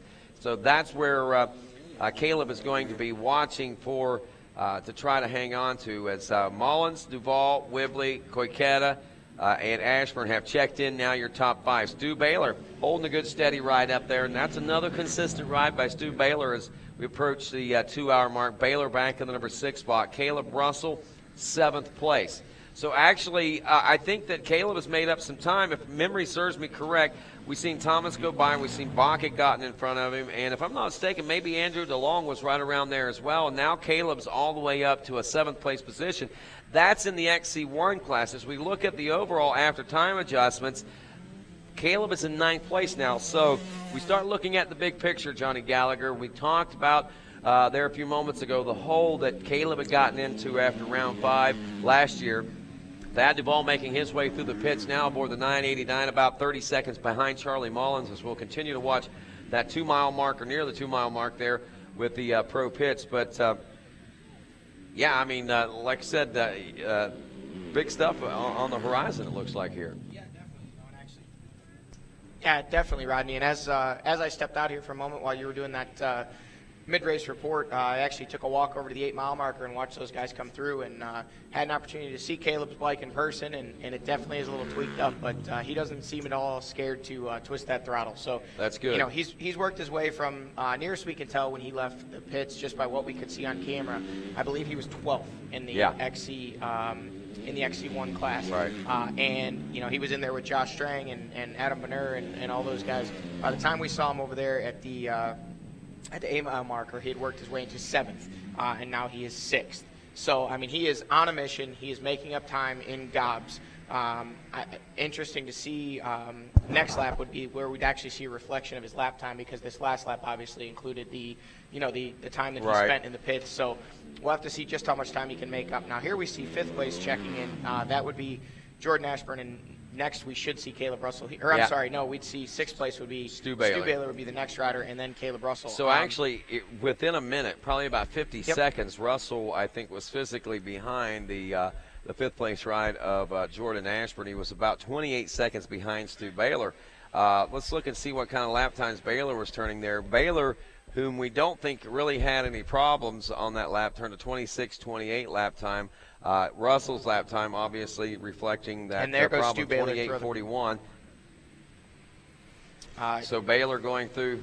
Yeah, we saw Stu Baylor check through the pro pits right there, and the next rider through we should see would be Caleb Russell, which we see right here. So definitely not 25 second. He's done a good job of catching up that gap, and I expect that the next time we see them camera, you weren't kidding. He's not afraid. He'll be right with Stu Baylor, I'm sorry, if not possibly even ahead of him. So I think we're going to see Caleb work his way up into most likely probably the 5th place position by the end of this race, if not potentially higher. This could be a big favor for Stu Baylor, actually. You know, this will give him a chance to, at this 2-hour mark, where he needs to dig the deepest and find the most that he can find, and try to key off of Caleb, who's pushing at this particular point. And that might give that confidence back to Stu Baylor. Remember, we've seen stellar rides, and I mean just monumental rides by Stu Baylor in the XC2 Pro Lights class here in years past.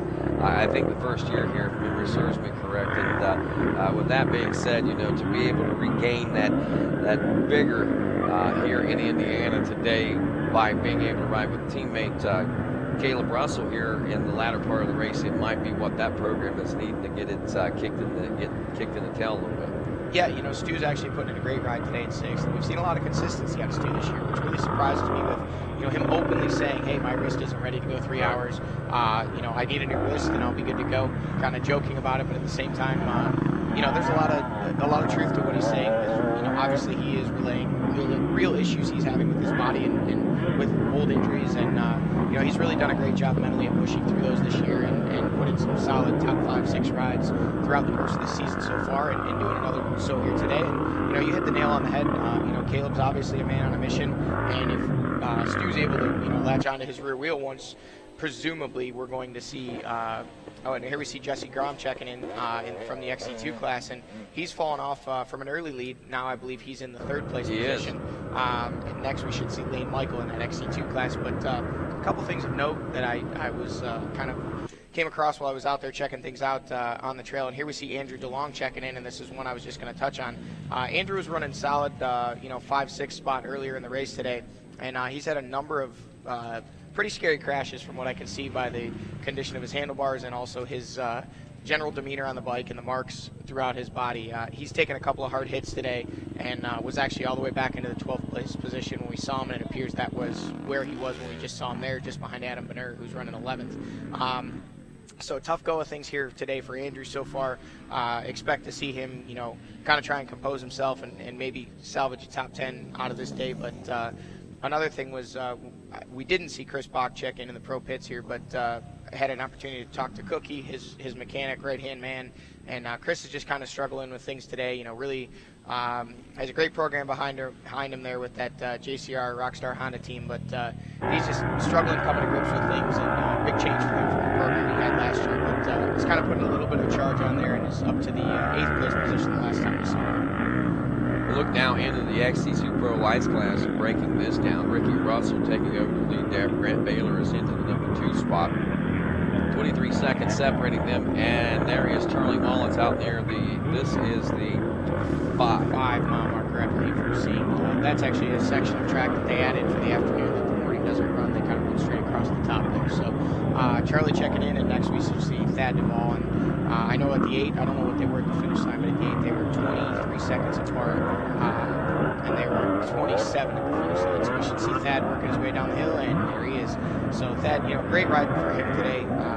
He's certainly not going to want to let Charlie get away, but right now he's doing all he can do, and it seems that Charlie's just steadily inching away. So maybe Thad can grab another gear. Maybe Charlie can back off when he thinks he has the opportune time. But Charlie knows how important this win is today. And, I mean, honestly, even if Thad can't get up there and bang batters with Charlie later in this race, what an awesome ride it's been so far. And how great he needs this podium. And that's exactly what I was going to say. Even though, if that, wow, there, yeah, man, look at that. The number 5, the Axeman chopping away at it. That was an 18-second gap there a few moments ago. It looks like it's going down around the 12 or 13 seconds. So I'd say about 5 seconds off of that there. But yeah, what I was saying about that and kind of expanding on what you're saying, I honestly think that even though it wouldn't be a win in the win column, it would be a huge win in his program and his confidence boost, and it would kind of, I think, set the stage and the pace for what is upcoming in the next few rounds of racing. Yes, absolutely. He needed something to get the ball rolling, or that spark like we often talk about, and Thad has definitely shown that today. Takeshi Koiketa is another rider. I mean, what a phenomenal day for him so far. I mean, to find himself in the 5th place position now, he's just putting, or I'm sorry, 4th place position. Yeah. Here I am underselling him. My apologies, Takeshi. But in the 4th place spot, I mean, fabulous ride for him. Like I said, went out there and checked things out at the 8-mile marker, and he looks really strong, looks confident, looks like the bike's working well, and definitely riding with a little bit of extra motivation today. Now we see Jordan Ashburn checking in. That would be our 5th place spot. Another solid top 5 for Jordan, but certainly he wants to be up in there battling for a podium. So we'll see if maybe he can grab a little bit extra gear or grab a little extra throttle and work his way up. But I anticipate we should be seeing Stu Baylor just about any second, and hot on his heels. And I am wrong. Caleb Russell's around Stu Baylor. So Caleb Russell, man on a mission, using that speed, phenomenal speed we all know he has, and it looks like from what it appears, unless we missed Stu coming through there, it appears that he's now worked his way into the 6th place position. Yep, and that right there, and again doing damage control, so to speak, at this point. And this is probably one of the biggest things that he could have happen for him. And Stu not able to latch on and keep up with the number 1 machine as I thought and anticipated he might do whenever Caleb actually caught up to him. I believe that was the 4-mile marker, right around that 4-mile marker. That's the 5-mile marker that we're looking at now, I'm being told, Johnny. So there goes Mullins through, putting a clock on that, and watch to see exactly what the deficit is now between he and the 989 of Thad Duvall. There's some lap traffic coming through, and several riders of lap traffic coming through at that, and still no sign of Thad Duvall, who was There's Thad now checking in. So there's our 2nd place rider. 8 seconds, almost 28 seconds back. So we're looking at, right now, I see 30 seconds, 31 seconds. So at, 31 seconds, so he's really only lost about 4 seconds since they checked in at the finish line roughly 5 miles ago. So, that gap seems to have stabilized, and Paul Whibley doesn't really seem to have made up too much time on Thad, if any. So those three have kind of stabilized themselves up front in those top three positions, but certainly a lot of racing left and a lot of lappers and treacherous terrain that these guys still have to traverse to make it to the finish line. But the real battle, I think that what we're seeing is with those podium positions kind of set, at least for now. I think Thad's probably going to try and regroup, push himself, get up there in that battle. He wants the win. There's no question. A podium's what he needs, but he wants the win. Right. And I don't anticipate Thad giving up. Don't anticipate that Charlie's going to let it happen easy. But and Paul's certainly known for his late race fitness. There's obviously a chance he could get up in there and mix it up for either a better second place position or even a win. But what we're watching right now as these guys work their way down these ruts here in the next couple seconds is, I think, where we're going to see this race unfold. Takeshi Koiketa in the 4th place position, currently Jordan Ashburn in the 5th place position, and then Caleb Russell in 6th. Caleb's on a mission. I had originally said I thought he would make it up into the top 5, and now I'm going to go out on a limb and say I think he can possibly make a dent into Takeshi Koiketa there in that 4th place spot based on what I've seen so far with probably 2 laps of racing left. As we cut away, we see Charlie Mullins coming through here a little further along. We saw Jordan Ashburn come through just behind, just as we cut away from that shot. So that would have been our 5th place. And that's now the 6-mile mark where these guys are checking through here.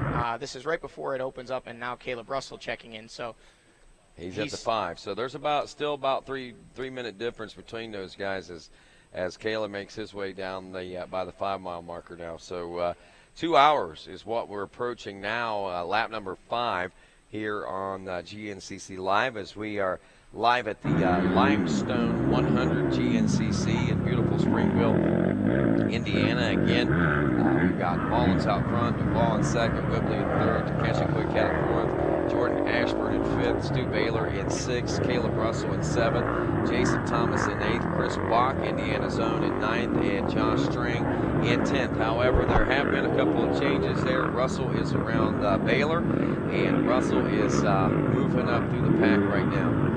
Let's go ahead and take a quick commercial break, as we are now about 1 hour out from seeing checker flags here in Indiana. And when we come back, we'll set the stage for the final hour and the one that is going to tell the tale of the tape here on GNCC Live.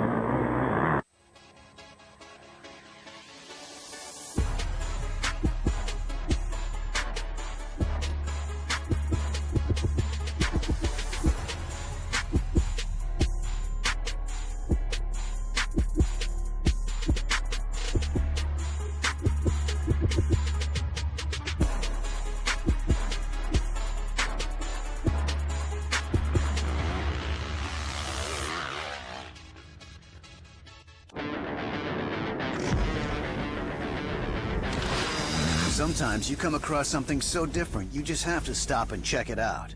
The Rocky Mountain ATV MC website has everything you need, from our huge selection of apparel and gear to dirt bike accessories and OEM parts. Our extensive inventory means most orders arrive in 3 days or less. Get low prices, quick shipping, and RockyMountainATVMC.com. Get ready. Evans Waterless Coolant solves your overheating problems. The high boiling point of 375 degrees and low vapor pressure means the coolant stays in the engine and cooling your machine.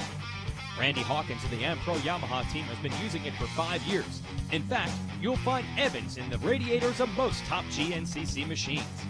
Go to evanscooling.com for more, or visit their Facebook page for the latest updates.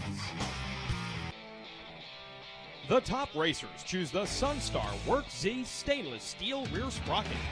Featuring an offset tooth designed for self-cleaning, it's up to 40% lighter and 3 times more durable than standard steel.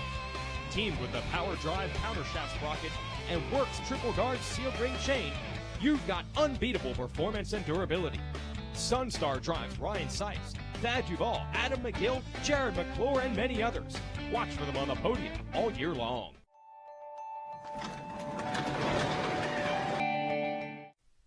Scott's Performance, the only steering dampener with 21 Baja 1000 overall victories, introduces the new Scott's Rubber Submount. Easy to install at less than an hour in most cases, it features adjustable on-the-fly dampening to to help reduce arm pump and fatigue. Come see what 25 years of experience building the best stabilizer can do at scottsonline.com. And welcome back to RacerTV.com's GNCC Live as we pick the action up at the 7-mile marker, and Hot Rod Charlie Mullins in the checkout Charlie mode here, heading into the final hour of racing. Lap number 5 is where we're at, and waiting on second place right now, Thad Duvall, who was somewhere in the neighborhood of about 30 seconds that last check, a mile or so back, and we'll continue to watch and see more of that lap traffic of some over 200 riders that started on today's race adventure today, Johnny, and it's made for, with it only being like about a 10-mile course or so, made for some tight things, I believe. Yeah, Rodney, you can see the KTM guys, they got their stopwatches out. They want to know exactly how much of a gap Charlie has, and here we see Thad checking in, and Thad's still on the gas, definitely charging, and I don't think he's content to just, settle into a second place spot just yet. Now, the next rider we see checking in should be Paul Wibley. We see the Yamaha guys, the NFAB and Pro Yamaha guys hanging out there, kind of waiting for Paul to work his way through, and certainly a great ride for him today. Actually, interestingly enough, if Catherine's out there and she can hear, this is the first race where Catherine's been back after having a baby during the off season, or actually during this as the season started, and now we see Paul checking in the third place spot. Well, there goes Wibley through in the third place position, and as we watch here at the 7-mile marker, we can see that it is also a checkpoint for these riders as they take this opportunity to get scanned in and make sure that everyone is checking in all the proper places and things. And speaking of proper places, this morning some of the proper places was out on the starting line for the youth classes, and man, I tell you, another stellar day of racing as far as youth class racing is concerned. When things kicked off today, I caught up with the action, and it seemed like Cole Madison was just on fire out there. And anytime that it seemed like he was going to be challenged, it seemed like he was able to rise to the occasion. But all in all, as we all well know, man, the race days always have their stories, and the winners have a chance to tell them themselves. My name is Cole Madison, and I'm the Super Mini 14 to 15 overall winner today at Limestone 100, and had a pretty good start and just got out front real quick, and first lap just being really cautious, don't want to go down.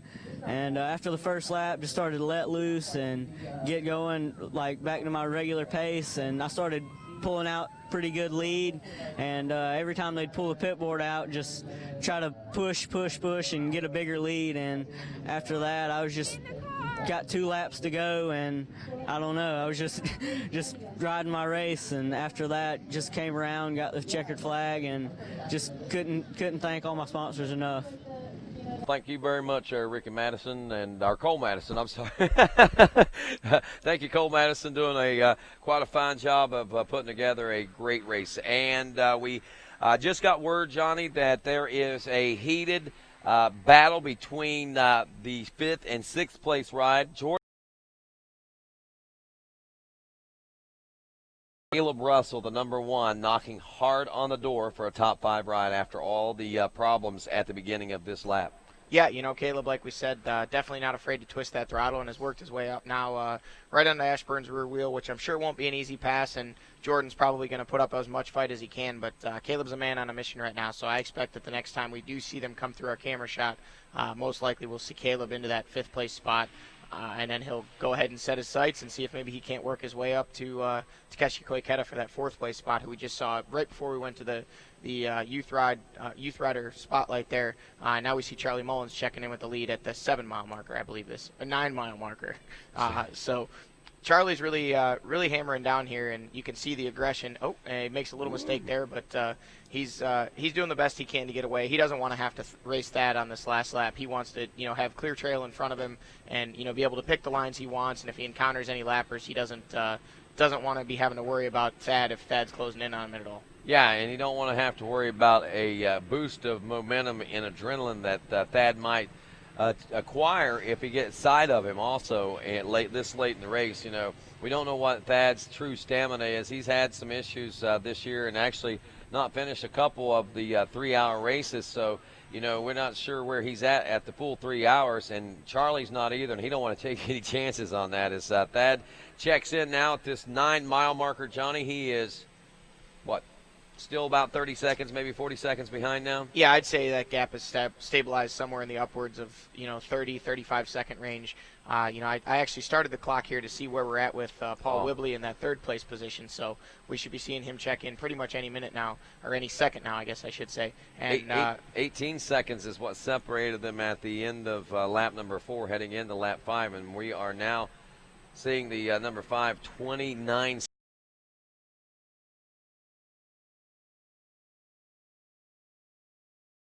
Whibley just a little bit. Yeah, 30 seconds possibly from Charlie back to Thad there in second, and then another 30 seconds back to Whibley. But that is enough on a track like this where these guys they're not riding at that kind of that torrid, ragged edge that they do so when they're wheel to wheel. These guys have taken a breath, they've settled in, and, it's interesting because the way that the inchworm works, if you will, these guys are getting pit boards every few miles, and Charlie's getting pit boards, the lead he has on Thad. Thad's getting pit boards, most likely not where Paul's at, more thinking ahead of where Charlie's at, and then Paul's getting pit boards is to exactly where Thad's at. So, Paul's pushing himself trying to catch Thad. Thad's pushing himself trying to catch Charlie, and Charlie's pushing himself just to keep that gap on Thad. So at that point, it becomes a battle of the pit boards, and oh my goodness, Caleb Russell is really on the gas and has now worked his way up onto the rear wheel of Takeshi Koikata. Where is it Jordan Ashburn now? I mean, we were talking about the battle for 5th place a moment ago, and now he's battling a bike length behind the 4th place rider, Takeshi Koikata. And actually, we saw Jordan check in right behind those guys. That was him that kind of came through. Now, remember we said we didn't know if he'd be able to make the podium. I'm beginning to scratch my head and wonder if he might not be able to, at this pace, reel in Paul Whibley if Paul has settled into that much of a slower pace. He's 26:46 last time around. The leader was at 25:55. So, in theory, if Paul stays at that pace and we see Caleb running at that under 26-minute pace, then we could see that, of course, turn into a podium position finish. And talk about salvage, man. That would be absolutely. That would be phenomenal. And I'm going to go out on a limb and say I don't think we're going to see that happen. However, I'm not saying it's not possible. As of right now, Charlie's definitely in control of this race. We see now Thad checking into the finish line as well. So Thad kind of seems to have a pretty good grip on that 2nd place position, and Paul's got a pretty firm grip on that 3rd place spot with only 1 lap remaining. Caleb's definitely shown the speed, certainly could run him down, but as of right now, I'm not going by math. I'm going by, Paul's a fighter. If they tell him Caleb's coming, he's going to wick it and do what he can do to certainly try and do everything he can to get on that podium. That's where these guys get an opportunity to thank their sponsors. That's where these guys get an opportunity to prove their worth as a racer. I'm sorry, 2 laps to go. Yeah, Charlie just checked in a moment ago. 2 laps to go with 5 laps now complete. Going to be a 7-lap race, it looks like. And I stand corrected then. I apologize. I was thinking we were coming to the white flag with 2 laps remaining.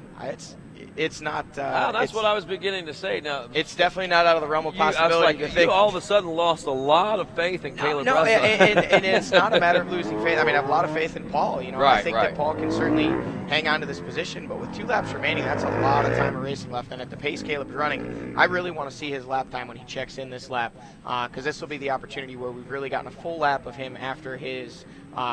The last lap that we saw still reflected the crash and the repairs. This will be the first full lap where it's reflecting his actual speed right now. Okay, last time around, whenever Caleb Russell checked in, he had gone from, remember, it was 12th place. He'd checked back in at 7th place. He'd made up that much time.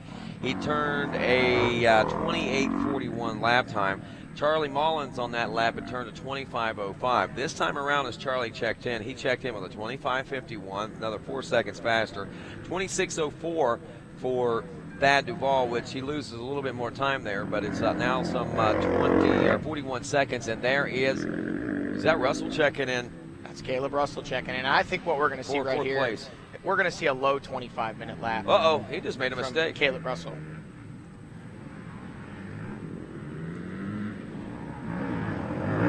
Russell was in fourth in the class, a minute and 1 second back. He turned a 25:32. He turned a 20-second faster lap than your leader, Charlie Mullins, did just then. So, man, I'm telling you, with lap times like that, Wibbs turned a 26:24. He was almost a minute faster than Paul Whibley. He's a minute and 1 second behind him. So, to think about it, yeah, it's highly possible right now for Caleb to possibly battle for a podium position finish. But there's going to have to be a lot of things working his favor for that to come. If Caleb can keep up this pace that he's on, it's not only highly possible, it's highly likely that we're going to see him on the podium at the end of today. And, I mean, you know, we talked about minimizing mistakes. We talked about, you know, salvaging championship points. I mean, you see guys that are in the championship hunt that have a great day and finish on the podium. If Caleb can do this today and put this into third place position, can't say enough about Charlie's win if he can bring this the next 2 laps.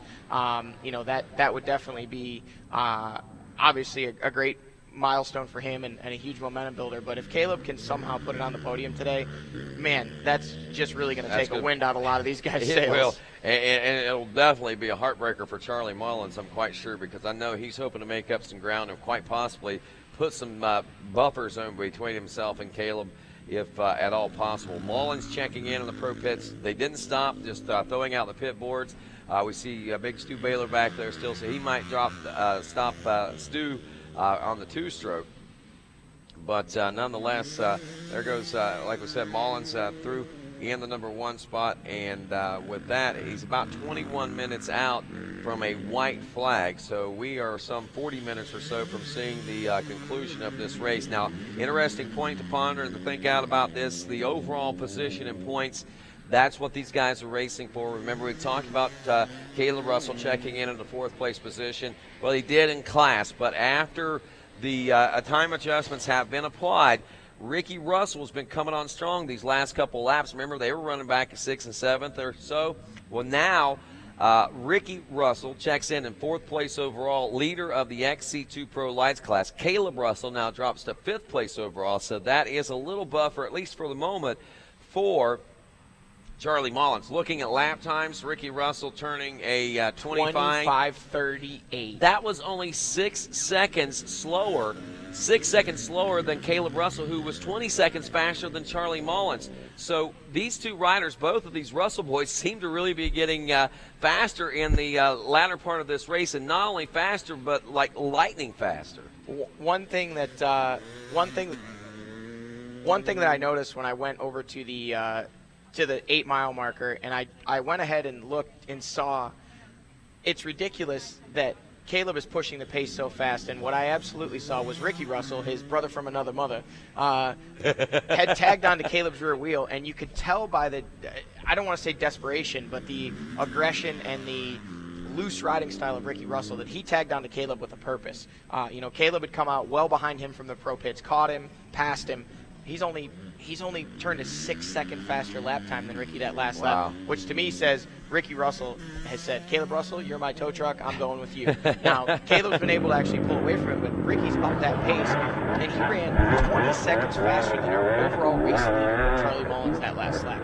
So Ricky Russell not only flexing his muscle within that XC2 class, but even for the overall, to sit in that 4th place position, what a phenomenal ride for the rider out of Washington, where the rocks are from. The rocks are the roots. It's the rocks and the roots, rough and rowdy. But Ricky Russell's been putting in some stellar performances all season long. So, you know, we might be starting to see why Ricky Russell decided to up and move east from out west to chase this East Coast Championship like this and become a part of the world's top and elite riders, because he has obviously got the talent to ride out there with them, and that's more than obviously. I mean, that's more than proven, I think, here so far in 2014, and especially here today at the Limestone 100 GNCC.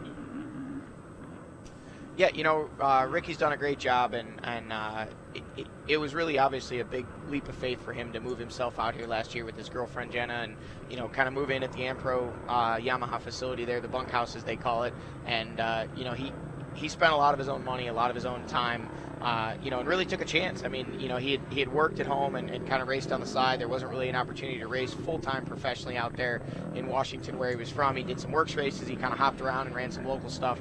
And, he recognized that if he wanted to be one of the world's premier off-road racers, he needed to come to the world's premier off-road series, which is GNCC Racing. He packed up his van, he moved east, and here he is, just barely over a year later.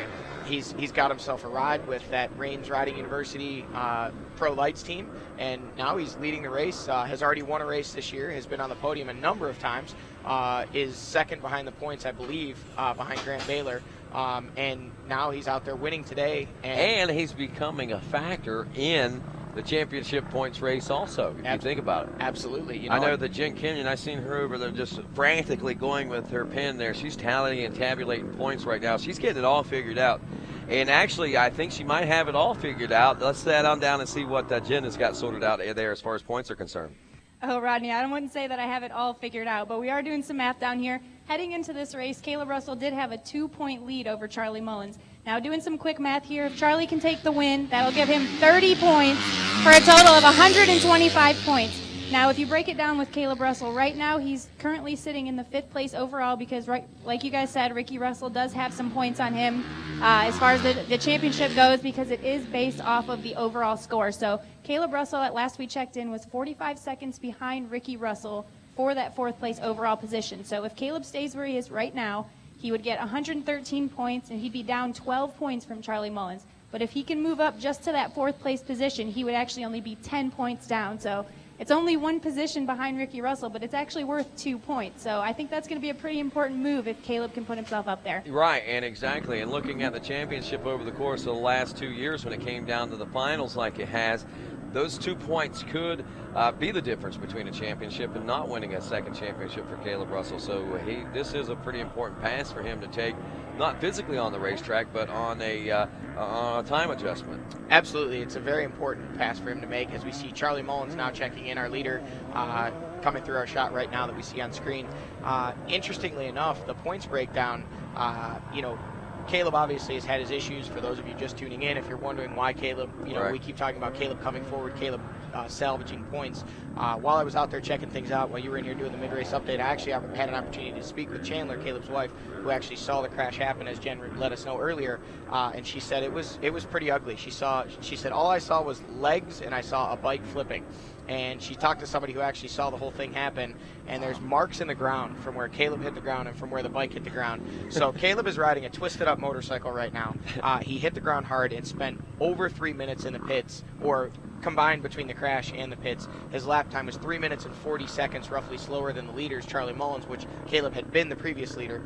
So he lost 3.5 minutes plus. Now we see Thad Duvall checking in a second-place spot, coming through our shot there on screen. But so Caleb's now minimizing that damage, working his way up into the 5th place position overall, just not too far behind Ricky Russell on corrected time. And the other thing that we mentioned earlier is obviously, based on their current lap times, he's 1 minute behind Paul Whibley. With 2 laps remaining, he ran a 1 minute faster lap than Paul Whibley. So if he could get up there and grab that 3rd place overall, that is yet another 3 points. So Jen was saying as they run now, he's 12 points behind. Right. If he can get around Ricky Russell on corrected time, that would be a 2-point bonus, knocking it down to 10 points. If he could get around Paul Whibley physically and take that 3rd place position, which is a stretch yet, but if he's capable of doing so, that's another 3 points, which would bring it down to 7 points that he would be behind. We'll just have to see exactly how that all pans out when in just another lap and a half of racing here. Now we see Paul Whibley checking in. There he is. So this is where we really get a chance to see the tail of the tape there, Johnny, if we put a clock on this right now and see what the gap is now between Whibley and Russell. 1 minute and 1 second is what it was before. Oh, boy, Rodney. Remember, I told you he was on a mission and he was rolling probably about a minute faster, and I think he might even be faster than that at this point.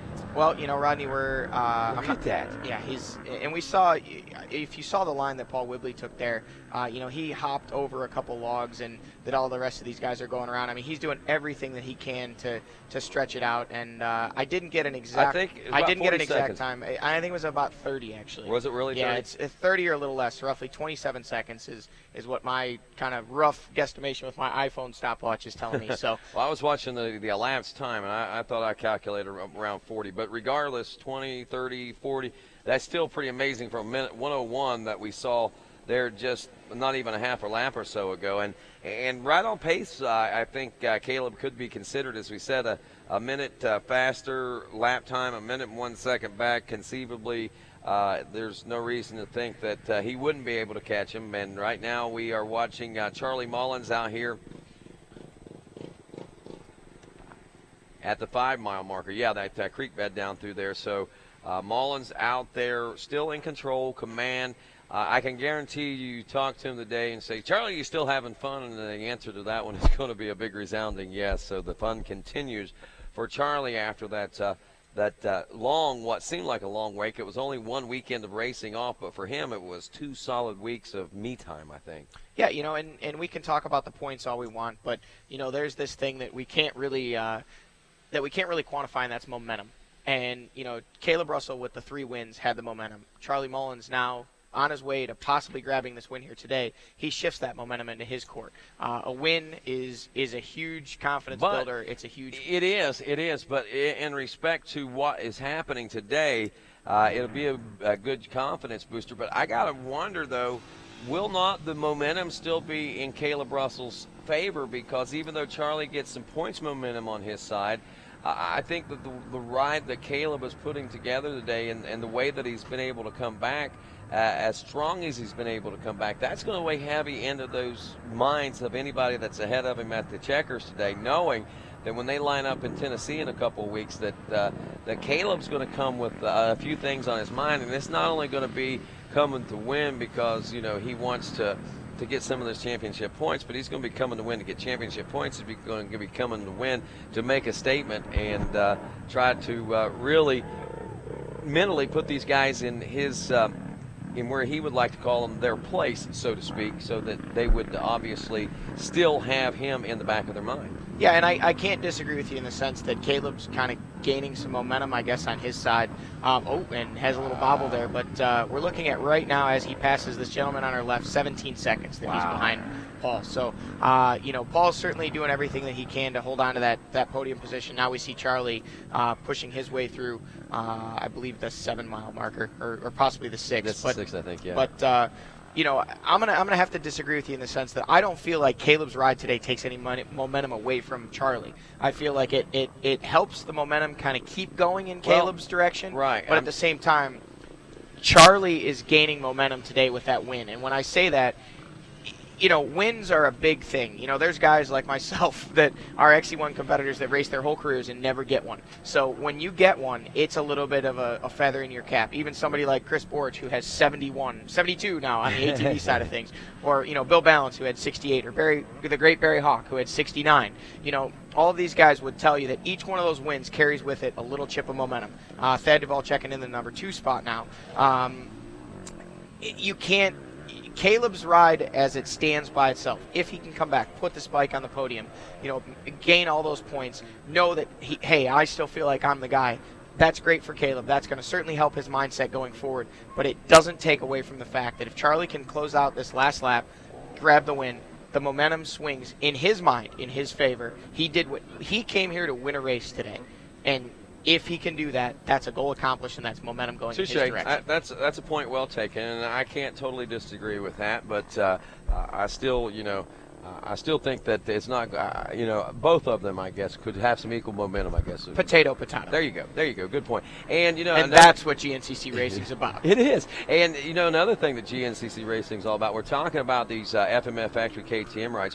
What about this morning, man? I mean, we had a heck of a race as well in the women's class as Paul Whibley makes his way by, still holding steadily in the number 3 spot. Let's check in again and see where and there's Caleb Russell just a few seconds. That's like less than 10 now. And look at that exhaust. I know, it's sticking out so far. I don't know how they even managed to get that thing on there. It's got to be the right size for it even. I think that might be off the semi-hauler. I'm not sure that that's actually a 350 exhaust that is meant to be put on there, but the point is he's doing what he needs to do, and man, what a ride he's putting in. Well, I tell you, looking at those 2 FMF KTMs go by made me think of what we had in treat for us this morning in the 10 o'clock race as far as WXC racing was concerned, and we saw a really, really great race out of another FMF KTM rider, and we're talking about Casey Martinez. Casey Martinez, welcome back to the winner's circle here for the WXC class. Talk about the race out there a little bit. It was good. I got a bad start, but from there I tried to just ride my own race and pick off girls and got up to the front, I believe, second lap. So just rode my own race from there and tried to push hard and get away from them, and it all went well. What was the biggest thing about the track conditions? It was a little tighter here and maybe a little bit harder to pass, but it seems like you girls really made your way through that overall pack out there. Yeah, it was a little tighter. It was hard for me to get going. Actually, the first 2 laps, finally, those last laps, 2 laps were a lot better than the first 2 laps, so I was happy with that. It was really slippery, actually. I wasn't expecting it to be, but in a lot of spots under the trees, it was pretty slippery, so you had to be on your toes and try not to make any mistakes. Well, it sounds like you were the one who made the least mistakes here today. Congratulations. Thank you. Well, minimizing mistakes, that's what everybody keeps talking about here at this juncture in the season. You got to wonder if maybe that might not be an FMF KTM team motto philosophy that they got going into this season. Yeah, it was actually a really wild race with the women this morning. Had an opportunity to go out and check out most of that race, and Casey Martinez was up there, obviously grabbed the win. It was Mandy Maston who was in second place. Becca Sheets grabbed the third place position. Jessica Patterson was up in there battling. She was in the 2-3 spot early throughout the race. Mandy put in an excellent ride. Can't say enough about. She was behind. She worked her way up, and again, that really lends itself to how different this track is. She has already won podium this year, but today she was up in there really battling Casey for that win and ended up in that second place spot. So hats off to her. Yeah.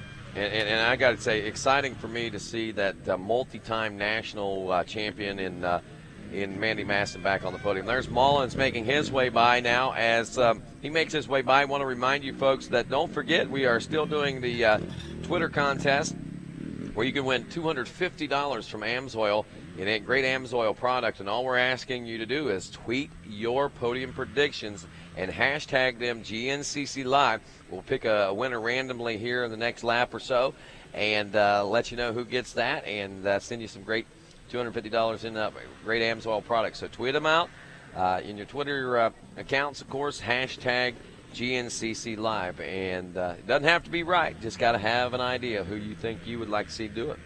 And as we wait here to see Thad Duvall, who we now see working his way through the trees, check in, interesting thing that we saw just off camera as we went to that piece with Casey Martinez on her win today, Ricky Russell checked in not at all far behind Caleb Russell. I would guess it was probably in the neighborhood of 35-40 seconds, which means that he still is ahead of Caleb Russell on corrected time. For those of you at home that don't understand how GNCC racing works with the starting procedure, there is 1 minute between rows. So essentially, Ricky Russell has a bonus 60 seconds that he's working with in terms of Caleb Russell and Paul Whibley in that overall position right now. So right now, Paul Whibley has that third place overall according to timing and scoring. Caleb Russell just maybe 4 or 5 seconds behind him in in fourth. The next time we see them, I anticipate that Caleb Russell is going to be right on Paul Whibley's rear wheel, and then which actually we should be seeing that any moment now as they come down through the trees. And then Ricky Russell may potentially be in that third place overall position when they check in this lap. It'll be very close. If not, it'll be within just a few seconds for sure, unless he has an issue between when we saw them last and when we see them check in. So could Ricky Russell potentially grab? There's Paul Whibley now in the third place spot. And if he keeps that pace through this third hour as solid as what Caleb Russell has done, Ricky Russell could very possibly do just that. As we said, 45 seconds ahead of Caleb Russell on adjusted time. As we look behind Paul Whibley, he is, though, some 50 or 45 seconds or so behind him on adjusted time. So yeah, and we had Caleb just looked like to be maybe 10 seconds or so behind Paul there. And I went ahead and started a clock. Oh, it doesn't look like we're going to get to see it, but wanted to see exactly how far Ricky Russell was behind there at the 7 or 8 mile marker wherever we just were. But it'll be definitely interesting to see if he can keep it within that 1 minute 60 second grace period that he has due to starting on the second row. He could potentially have a podium overall position for the day. So we'll have to wait and see how that pans out. But now we'll be seeing him here at the 9 mile marker. We should be Charlie's checking in just about any moment here. But man, these podium positions are really shaping up interestingly. We saw Caleb make up a lot of time, had it down to 4 or 5 seconds. Then maybe Paul had actually stretched it back out a little bit this last time and had it back up to 10 or so. So Paul being able to see Caleb behind him, maybe little bit of fire under him, or did Caleb just kind of settle in and say, hey, third's going to be as good as I'm going to get up to today, so I'm going to catch my breath and I'm going to make my move. I don't know. We'll see how it all pans out. They should be checking in here in just a few moments. One thing we haven't talked about yet today, Johnny, is our top amateurs, and just to give you some insight on that, we do have a couple of 250A class riders. The top 2 have broke into the top 20 overall. The tops in that top amateur battle are 49 seconds apart. We're talking about Craig DeLong and Mike Witkowski. They're first and second in the 250A class, 49 seconds separating those guys, and they're still 19th and 20th overall. So that goes to tell you this course has really taken its toll. I think this trail system may be taking more of its toll on a lot of riders, more so than what we even realize, man, because these times are, and I even noticed it this morning in the earlier classes as Mullins makes his way by now. Seeing those tight battles in 5 and 6 seconds and 3 and 4 seconds, we were seeing 30, 45, a minute and 15 seconds, and as much as 6 seconds between 6 minutes between positions this morning, and it's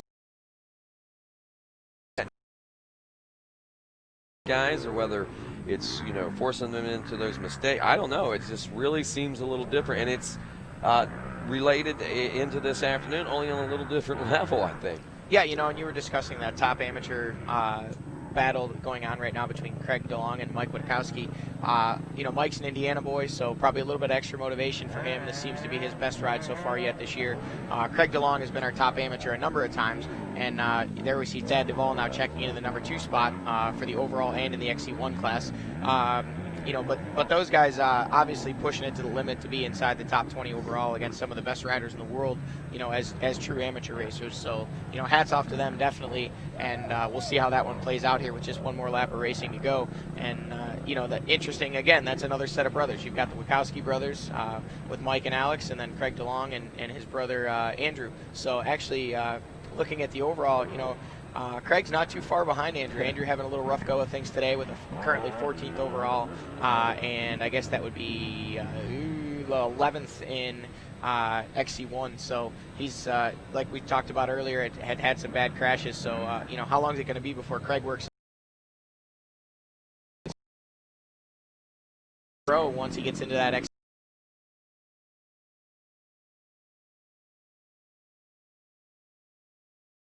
Andrew, the XC1 Pro class now. Yeah, Caleb Russell now has made his way around Paul Whibley. There's Whibley right behind. Paul Whibley right behind him. So Whibley's not going to let Caleb go. He's going to do everything that he possibly can to hang on to Caleb and catch that tailwind and draft him, I guess, if you will, right, road bike or NASCAR terms. I think we're going to wait on the rider that we've been watching. Ricky Russell's the rider we're going to be watching for, the 212 machine. So right now we are looking at about 30 seconds or so. And there's Ricky Russell, well within that gap that he needs. Yeah, Ricky Russell roughly 30 seconds behind. That actually puts him at about, and if estimated time and guesstimated time is correct here, that should put him in the adjusted 3rd place overall position right now heading into the last lap. And I hate to cut you off, but as we watch Charlie work his way into the finish line, I got goosebumps right now. What has gotten into Ricky Russell? I mean, he's rough, seriously, he's rowdy, man. This guy is out. Caleb Russell, we're talking about how phenomenally he's riding, and he's putting in the fastest lap times we could possibly imagine. He's going 30 seconds a lap faster than our leader, and Ricky Russell is out there matching his lap times from the XC2 class. Are you kidding me right now? His girlfriend, Jenna, where's she at? I want to know what she fed him for breakfast this morning. This kid is killing it. We see his, and here's the mindset of Ricky Russell. We see his goggles hanging from his arm, meaning, hey, man, I might have to pay for these things. I'm keeping them. He's out here potentially running for a 3rd place overall position, letting his goggles hang from his arm because he doesn't want to pitch them. Throw those things, man. I'll buy you a pair. Go get that overall podium. That'll be pretty exciting, and it looks like he's well on his way to that right now. And wow, man, I think Ricky Russell spending the time in the XC1 Pro class and making the step back to XC2 might have been his biggest advantage, to be honest with you, because he knows firsthand what he's got to try to achieve, and then going back to the XC2 Pro Lights, it's been, I think, quite a bit of a help. White flag is out, by the way, as Charlie Mullins has checked in a 25:57 lap time for him that last time around. He's running pretty steady, close to what his last 3 laps have been. I think he went 25:55 and 25:40, and now 25:57. So, I mean, he's staying fairly consistent there. 51 seconds back, almost 52 seconds back now is Thad Duvall out of Williamstown, West Virginia. 26:07 lap time, so he's turning a 10-second slower lap time than Charlie Mullins is, and we got to see what that means and translates in for Caleb Russell and Paul Whibley physically on the racetrack. And, of course, you can't count out Ricky Russell if he's continuing to race at this pace also. Yeah, you know, Caleb now has worked his way around Paul. You can see he's working his way around a lapper. He's pulled out a little bit of a gap on Whibley now over that third-place spot. You can see Whibley working his way out of the trees, so not much, maybe 8-10 seconds. Whibley was 38 seconds behind Duvall at the end of lap number 5, and as Russell makes his way around to check in,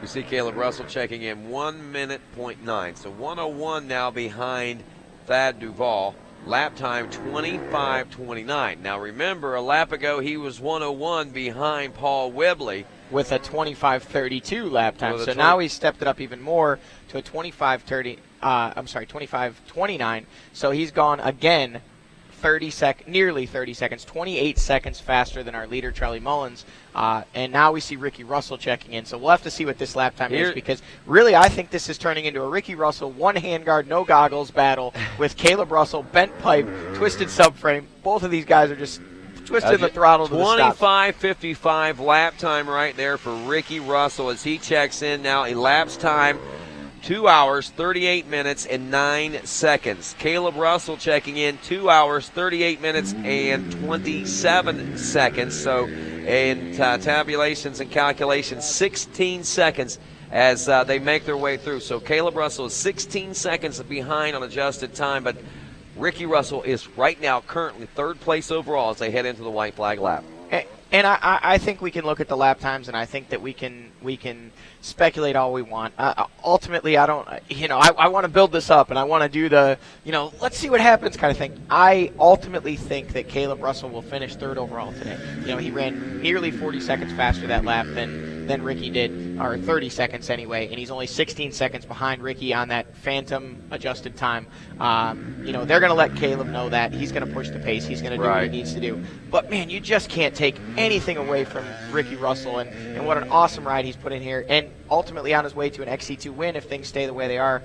Charlie checking his way through the pro pits. We got a shot of his pit board earlier. They told him, hey, plus 50, stay smooth, strong, you got this. So he's most likely, check out Charlie, has now gone into conservative Charlie mode. I know I would if I were him, but maybe that's why I don't win races. Conservative championship Charlie now.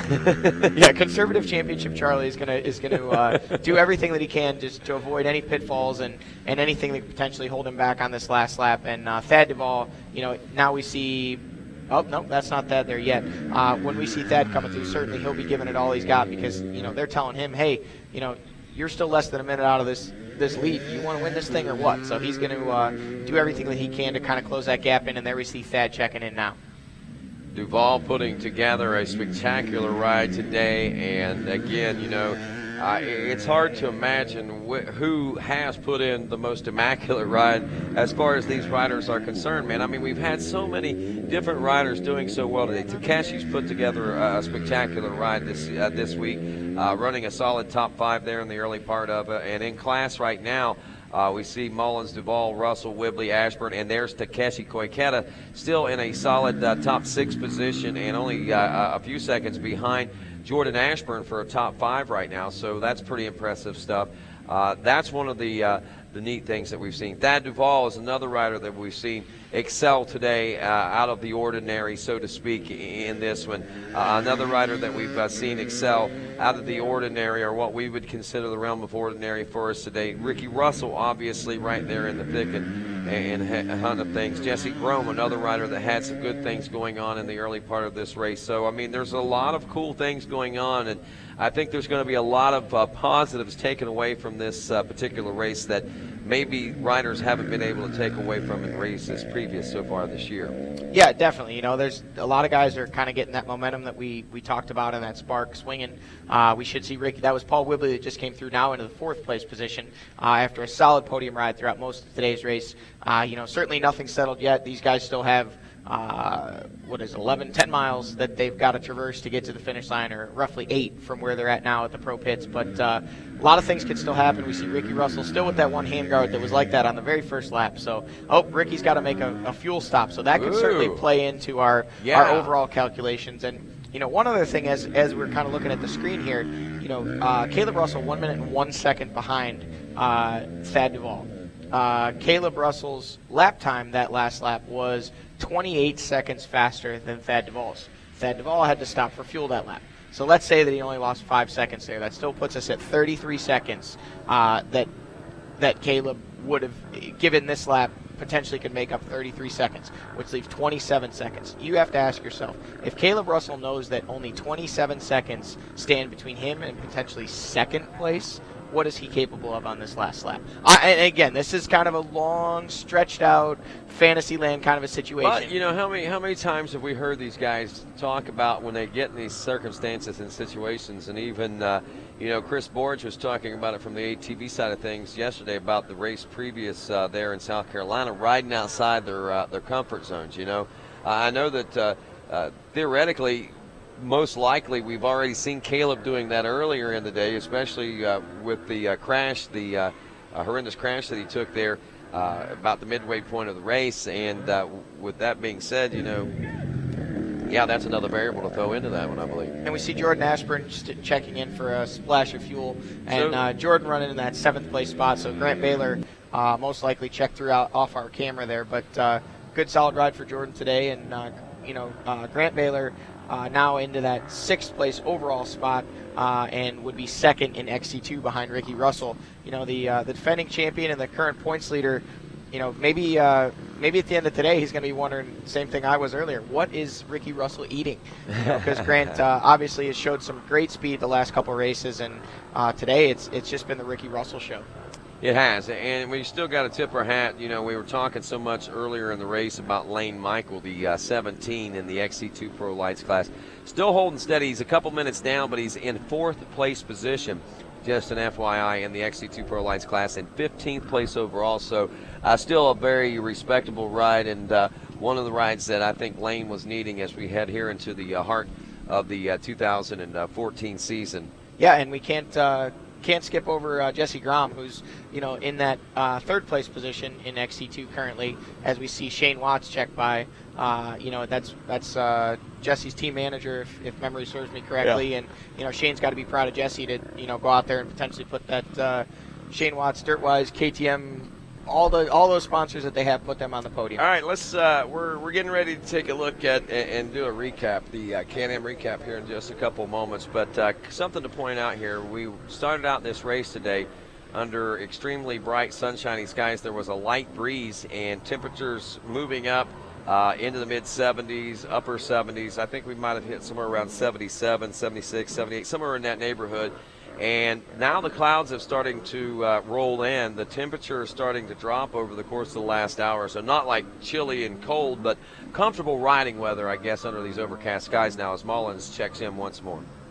Yeah, there's definitely been a change in the temperature and the overall kind of conditions of where things are at as far as the race, as far as the weather conditions. But the racetrack is, and Charlie struggled through that section a little bit. He had actually struggled through that one earlier today. Right, that 4 mile mark seems to be a little tough. It is, and what, to the fans at home, a lot of times when you see these, the amateur guys, or even in some cases some of the pros having a little stumble, which you can't see up close, and we've had some great camera shots today that really showed the rocks and showed the loose dirt and what these guys are traversing, but that section is gnarly. Even on an ATV, 4 wheels are pretty stable. There was a couple times I thought I was going to come off in that section as we were pushing the pace through there yesterday. Lots of big boulders, loose dirt, roots everywhere, and it's an off-camber both directions. It kind of rolls down to the right and then back to the left. And, Barry Hawk and Jeff Russell, when they go out there, and Bjorn Hamrick and these guys, when they decide they're going to lay a track out, they don't just use the existing trails that we have here at the facility. They're thinking, hey, what can we throw at these guys? Let's make it interesting. Yeah, and welcome back, Bjorn, by the way. He was with us in South Carolina, back with us here again this weekend, a former trail boss, lieutenant trail boss, as we always used to call him. But he took a hiatus there for a little while, and he's come back and helping out a little bit with Barry and Jeff, the guys. And there is Thad Duvall out near this 4 mile marker now, still holding steadily. in that number 2 position as Johnny starts the clock now back to the number 3 position, which would be Caleb Russell, physically on the racetrack, but we're also looking at Ricky Russell back there. Oh, Rodney, I don't mean to cut you off, but here comes Caleb Russell. Yeah. We're looking at less than 30 seconds that he's behind Thad Duvall, I can tell you right now. I started a couple seconds late because I had to unlock the phone. I need to get a stopwatch. But, yeah, we're somewhere in the neighborhood of 30 seconds. So he's made up 30 seconds in 4 miles, was that? Wow. That we said we're at the 4-mile marker, and he's a minute behind with 7 miles remaining. Wow. So, and Paul Whibley's still holding his own there. So, we'll have to see what happens with Ricky Russell. But, I said it was a stretch, but it's not out of the realm of possibility that Caleb Russell could potentially get Thad Duvall in sight by the end of this race, if not maybe even make the pass for second place. And a recap on this race today, Johnny, as we are near the halfway point of this final lap of racing. Taking a look at this one, Paul Whibley getting off to a strong start. Actually, a lot of guys going for that whole shot award today of $250, and it was a side-by-side battle, but it was Paul Whibley, I think, if memory serves me correct, that actually took the honor there. Stu Baylor was right there in the thick of things, and as they started off, we saw those guys carry it into the woods. And the first lap, things were kind of a nose-to-tail freight train situation that we had on it, something similar to what we would have saw 10 years ago in GNCC racing, as Charlie Mullins checks in now near the 5-mile marker, and still with a very comfortable lead out there. And anyway, as the race wore on, we saw, a lot of, wow, we were getting that. Didn't expect this. We didn't expect that. It was exciting. It was. This whole race has been exciting. Takeshi Koikata up front. You saw that. Stuart Baylor had a good race going on. Josh Strang was seemingly doing okay until he ran into some problems. He dropped all the way back, I think, to 16th overall. But the big news is the fact that, Charlie and these guys really started establishing themselves. They had, I think, at this point in the race, Thad Duvall had settled into like a number 5 ride. You had with him Jordan Ashburn and Paul Whibley doing some battling there. We had Charlie Mullins in the number 2 spot, and Caleb Russell in the number 1 spot. But shortly after, I think it was lap number 3 on lap number 4, if I'm not mistaken, somewhere in that neighborhood, something happening between the finish line and the checkpoint, or not checkpoint, but the pits, where Caleb Russell had a major get-off. The reports are bike bouncing from front to back, up into the air, slamming off the ground, and we saw the pipe had gotten ripped off. It looked like a little subframe tweaking there. The front of the bike a little tweaked, and obviously twerked was that Caleb Russell. He was a little bit peeved, if you will, and there's Caleb Russell now 24 seconds behind the second-place ride physically on the racetrack right now. So we've watched Caleb Russell go from 12th place in the class to roughly 16th, 17th overall. 17th overall. He moved his way up into 7th place after only 1 lap of racing, and then he just has slowly inched his way. He got into 6th, he got into 5th. We started speculating the possibility of a podium. No, it's not going to happen. I don't think it's going to happen. And yeah, it was well within the realm of possibility, and now definitely it looks like highly likely and most likely, as we are only moments away, about 11 minutes from a checker flag, and Caleb Russell not only battling the riders on the racetrack right now ahead of him, but he is also battling that clock, that overall adjusted time, trying to hold on to a top 3 overall with Ricky Russell, who's turning a lot of nearly identical lap times as what we've seen Caleb, the XC1 Pro Class rider, turn, and there is Ricky Russell right now. And I'm going to go ahead and step in here, Rodney, and say it's awesome to see Ricky pushing the pace like he is, and he certainly has that potential for that overall podium position. But if I'm Ricky Russell right now, I almost think I'm going to say, hey, let's take this win. We need this win. I want to close up some points on Grant Baylor for this XC2 championship. These guys are just really pushing the pace, and if Ricky can do it, more power to him. But I almost hope that he just settles in and kind of lets the overall position play out where it might. If he ends up there, great. If not, he just needs to focus on what he needs to do to get himself to the finish line safely, because now we see Thad Duvall checking in, And let's see if we can get a time here. We'll start it right there at that tree, and we'll count it down. We've got Caleb should be checking in here. 26 we were seconds. 24 seconds 24 the last seconds. time they checked in. And it is less than 24 seconds, Wow, Rodney. We're at that's- 14, 15, 16, 17, 18, 19, 20 seconds. Wow, 20 seconds. He makes up another little over almost 5 seconds in that last mile of racing. And man, what an amazing push to the finish we've got going on You right now. folks at home better stay tuned because we've got a barn burner coming down to the finish line here over this second That's for place sure. position. Checker flag due out in about 9 minutes, and GNCC Live will continue here at RacerTV.com. Twins have notoriously been very hard on crankshafts because that big long stroke with those 2 cylinders just flexes the crankshaft around. So we were seeing bearing issues. Research development people at AMSOIL could show us that it was likely an oil problem. And they were correct. That was the issue. Instead of having to redesign the engine, I just had to do a better quality oil.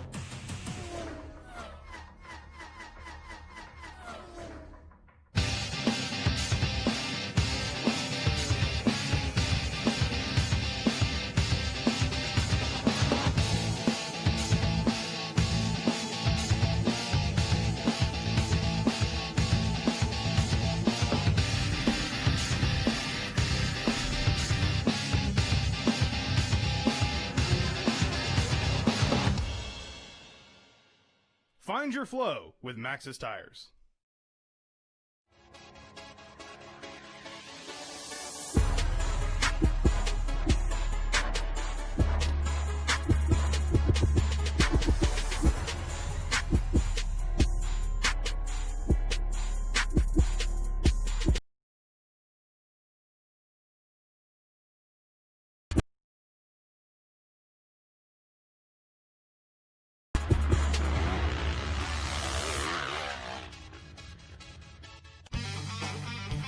Evans waterless coolant solves your overheating problems.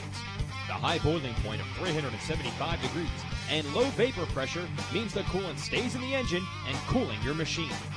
Randy Hawkins and the AmPro Yamaha team has been using it for 5 years. In fact, you'll find Evans in the radiators of most top GNCC machines. Go to evanscooling.com for more or visit their Facebook page for the latest updates.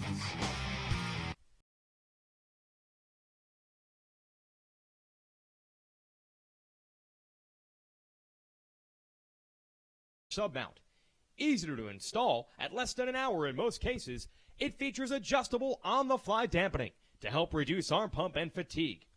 Come see what 25 years of experience building the best stabilizer can do at scottsonline.com.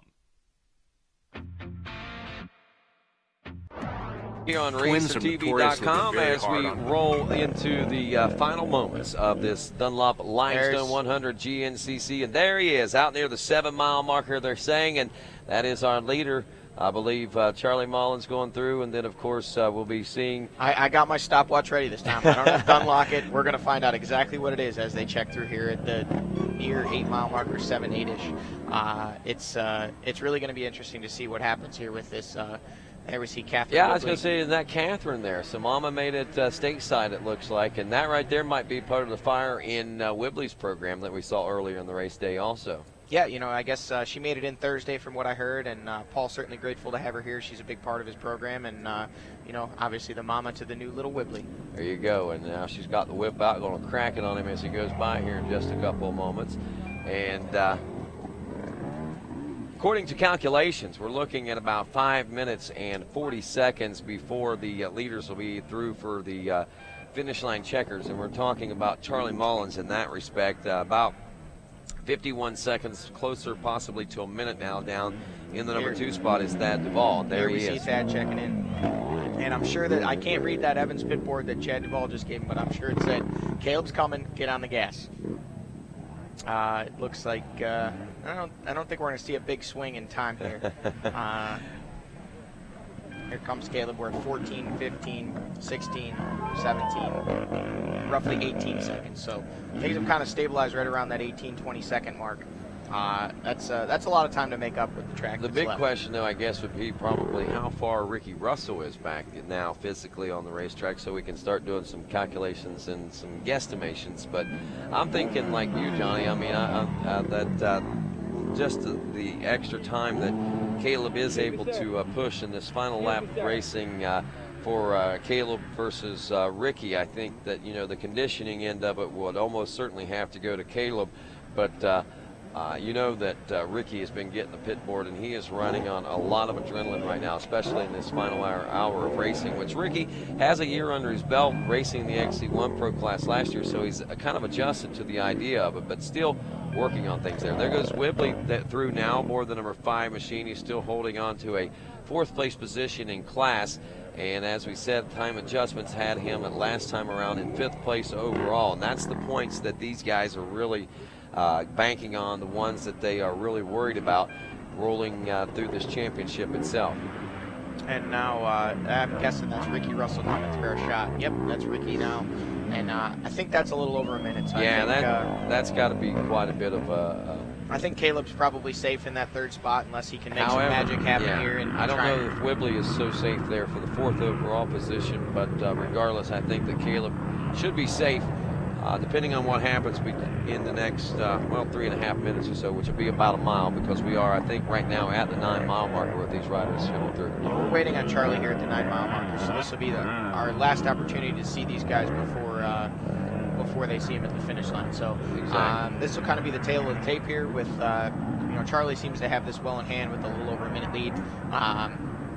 He's picking the lines he wants. He doesn't appear to have a great number of lappers in front of him. So, our cameras got a little crazy there for a minute, but they wanted to check out that nice tree there in front of us. But Johnny, 2 hours 59 minutes into this race now, so we are going to be just a little past the 3-hour mark. And here comes your leader now at the 9-mile mark, and we should be about 3 minutes or so. Actually, it says, according to calculations here, about 2 minutes and 45 seconds before Charlie should be making his way into the finish line region itself. And I can't tell if Charlie slowed down. I mean, obviously it wouldn't be much. Obviously, I would think also he is not pushing so much right now.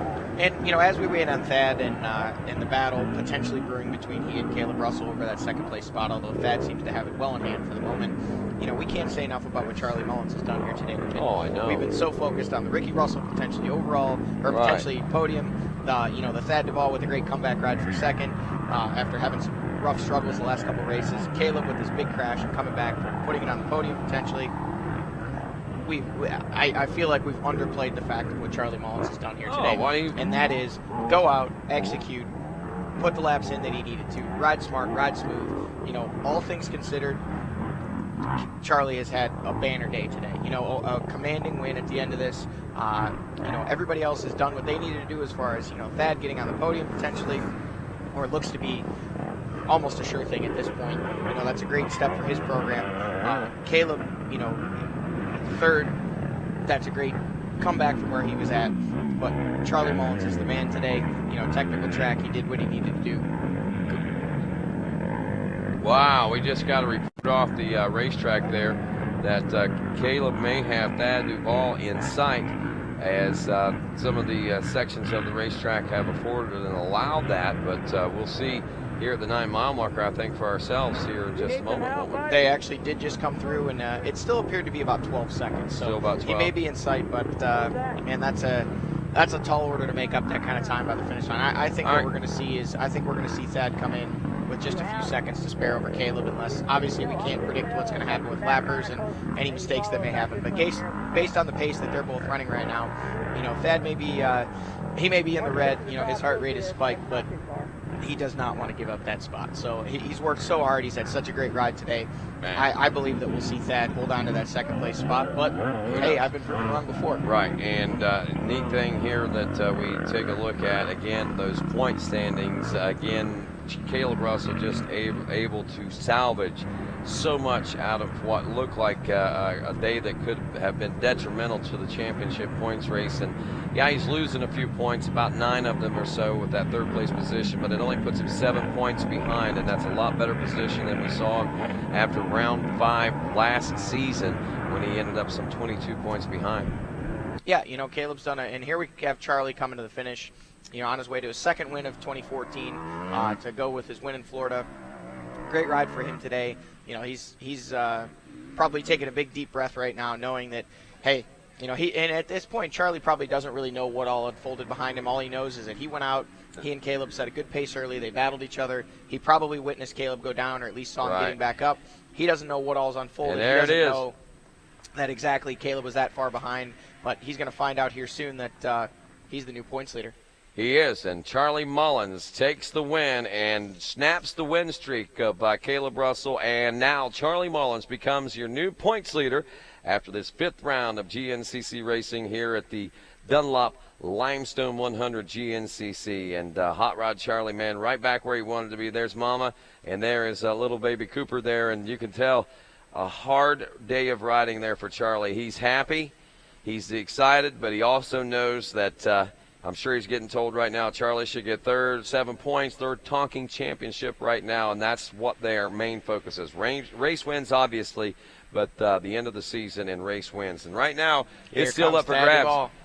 Duval, we can hear him motoring in right now. I mean, and that is Caleb Russell right behind him. That's the battle. That's the noise I'm hearing is Russell, I think, right behind him. So don't count out Russell taking second. Look at this. He's coming in hot right now. Just a few seconds. I mean, not even. A few bike lengths short is what this one's going to end up, unless Caleb can pull a magic out here in the last One little turn. mistake right here. And, you know, and I have seen that Thad Duval put some shots together on the final turns, but not this time around. It looks like he is not going to take a shot, not going to divvy any out. And Thad Duval will take the number 2 spot, where Caleb Russell will take the number 3 position. And look at that. Caleb Russell, frustrated as you can tell right now, as he throws his bike, lays his bike down, walks out of the finish line area. I'm sure there's a lot of different reasons. There's frustration in there. I'm sure there's exhaustion. He's probably needing a drink and just needing a little cool down time right now, because he is still boiling over, I would say, from that incident there at about the midway point of this race. Yeah, absolutely. You know, Caleb, he's actually kind of walking our way here, and, you know, hats off to him for the ride he put in. Obviously, probably he's just laid his, not only his training, his abilities, but his heart and his soul out to do what he just did. I have seen that happen so much this weekend, from yesterday when we saw Carter Kearns and Brandon Fraser battling it out in the youth ATV battles, to the morning class race, to yesterday afternoon's race with Chris Borch having to dig deep and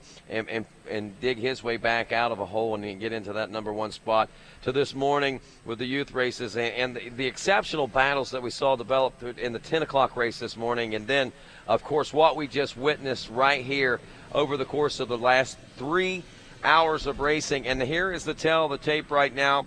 Will Caleb Russell be able to hold on to a top 3 overall position? I think the time will allot that now, as it looks like in my calculations, Ricky Russell not wasting any time with that win in the XC2 class, and he checks in the fourth place overall position. So 4th place overall, taking the win in the XC2 Pro Lights class.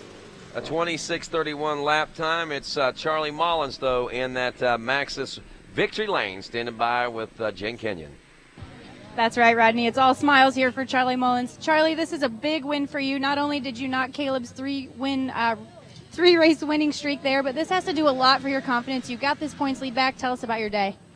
Yeah, it started off good, got a good start, and made 2 mistakes the first lap and dropped back to, I think, 4th or so, and kind of got in the second by the end of the beginning of the second lap, and caught up to Caleb, and he had a good pace going, and you know, it looked like it was going to be a battle between both of us, and he actually ended up going down really hard. So, you know, I knew after that, after he went down, you know, all I had to do was just kind of ride steady, and, you know, that's what I did. It was kind of long the last few laps, just out there by myself cruising, and just kind of going through the motions, getting it over with, but it feels good.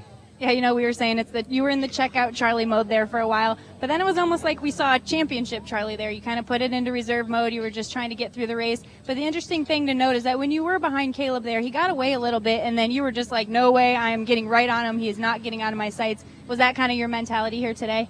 Yeah, I'm not sure if he was pushing the first couple laps, but I would bobble or make a mistake, and I was able to kind of reel him back in. So I don't know if he was just kind of feeling the track out. It was pretty rough. There was a lot of soft roots and ruts. It was pretty deep, so you had to kind of be smart. And so I don't know if he was just, feeling the track out, but I felt good, better than I have been. So, it's good now that we got a weekend off, so, I'm pumped. I know you're getting excited about those weekends off. You guys are really busy with the National Enduro Series. You're now the points leader here in GNCC. Congratulations on a big win. Yeah, thanks. And I'd like to say hi to my dad. He couldn't make it today, and, unfortunately, so, I hope he's watching, and, this win's for him. Yeah, that's right. This one's for you, Big Charlie. Good job out there, bud. We're going to make our way over to our second place finisher. Thad, this has got to mean a lot to you. You've had some troubles here with mechanical issues somewhat this season. So second place, huge win, exciting finish down there to the end. Yeah, it was good. I got tired. I mean, straight up got tired. Just need to change a few things at home. But, yeah, I rode good. Just wish I wouldn't have let Charlie get away. I kind of made a mistake. And then I think Caleb might have crashed or something. I'm not sure what happened. And Charlie just got away. And I tried to push as hard as I could. And I think I pushed a little too early and wore myself out. And just that last lap, I just kept making mistakes. All I can think about was Caleb coming. And it just got to my head. And then we came out over here in the field. And I looked back. And I knew I had a pretty good lead and on Caleb. And so I just tried to cruise it to the finish, and I about threw it away coming in the finish. I crashed like a mile to go, and then by the time I picked it up, Caleb was right on me. So just pushed to the finish, and glad I got second. Really quick, I want to talk about you've had some issues with your bike, and the rough track conditions weren't always helping that out. Did you guys do anything different heading into this one? Because it seemed like the conditions were pretty rough out there. Yeah, it got rough, really rough here. I don't remember it being this rough last year, but yeah, we changed a few things with the shock and everything, and seemed to work and never faded. And I had no problems all day. The bike ran awesome, and glad to put the Honda on the podium. That's right. Season best finish to second place here. Good job out there. Thank you. All right, guys, we've got Caleb Russell over here, third place. Caleb, not the finish that you were probably hoping for, but it was an outstanding day for you. It sounds like a lot happened. Talk about your crash, and were you actually in the lead when you crashed? Yeah, it was a pretty terrible day. I got a good start, and I was running up front, and yeah, I don't even know what happened, really. I grabbed a front brake, and then my front end just went sideways, like wide open down a straightaway, and I just went flipping like several times.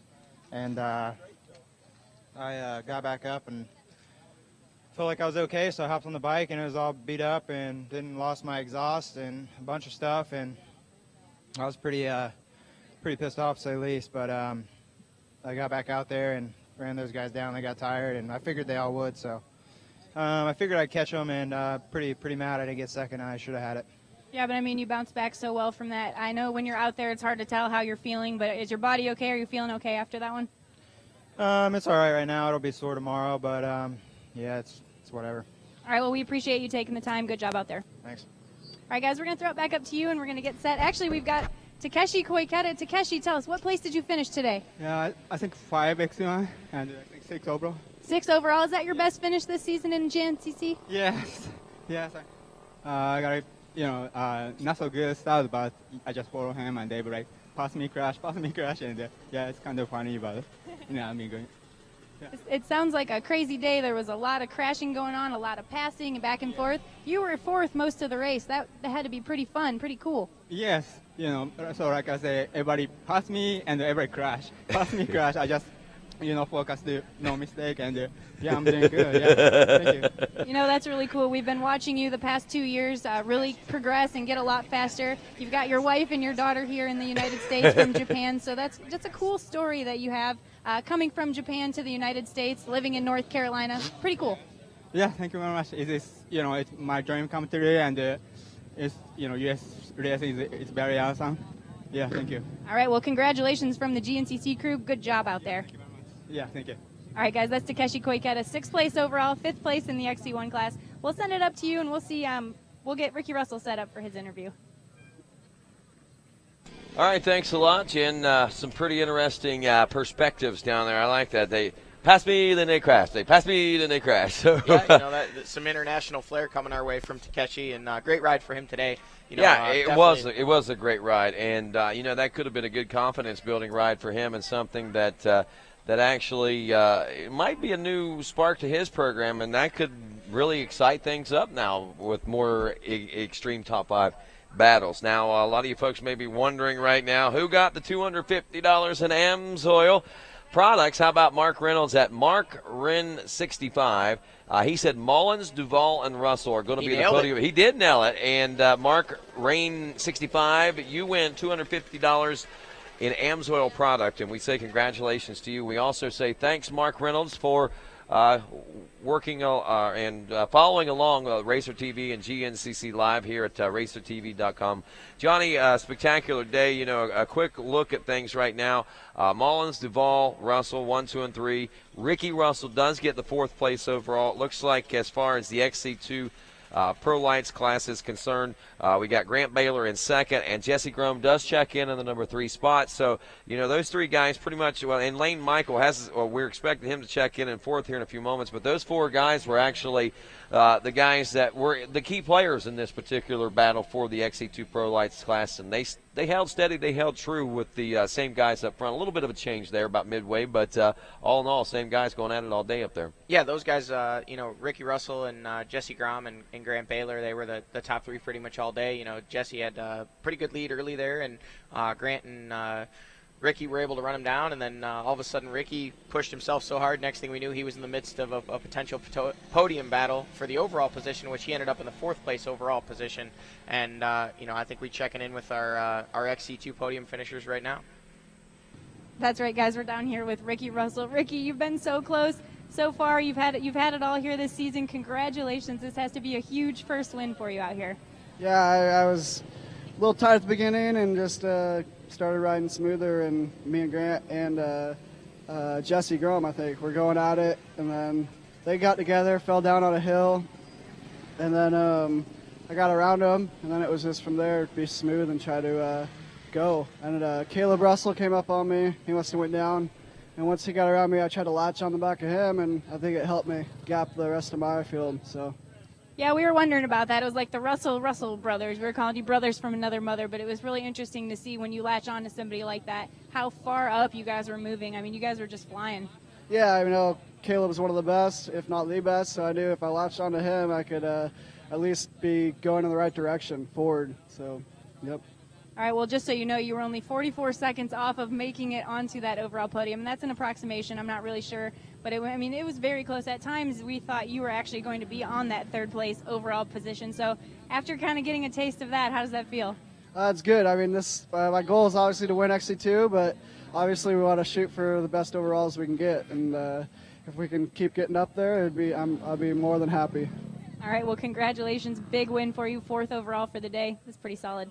Thank you. I got to thank Yamaha, Atlas, Cycle, Jason Rains with Rains Racing, University, Fast Company, FMF, Randy at AmPro. He's helped me so much. Paul Wibley for training with me, and just all my sponsors, my girlfriend, obviously, and everyone who helped me out there cheering me and pitting me.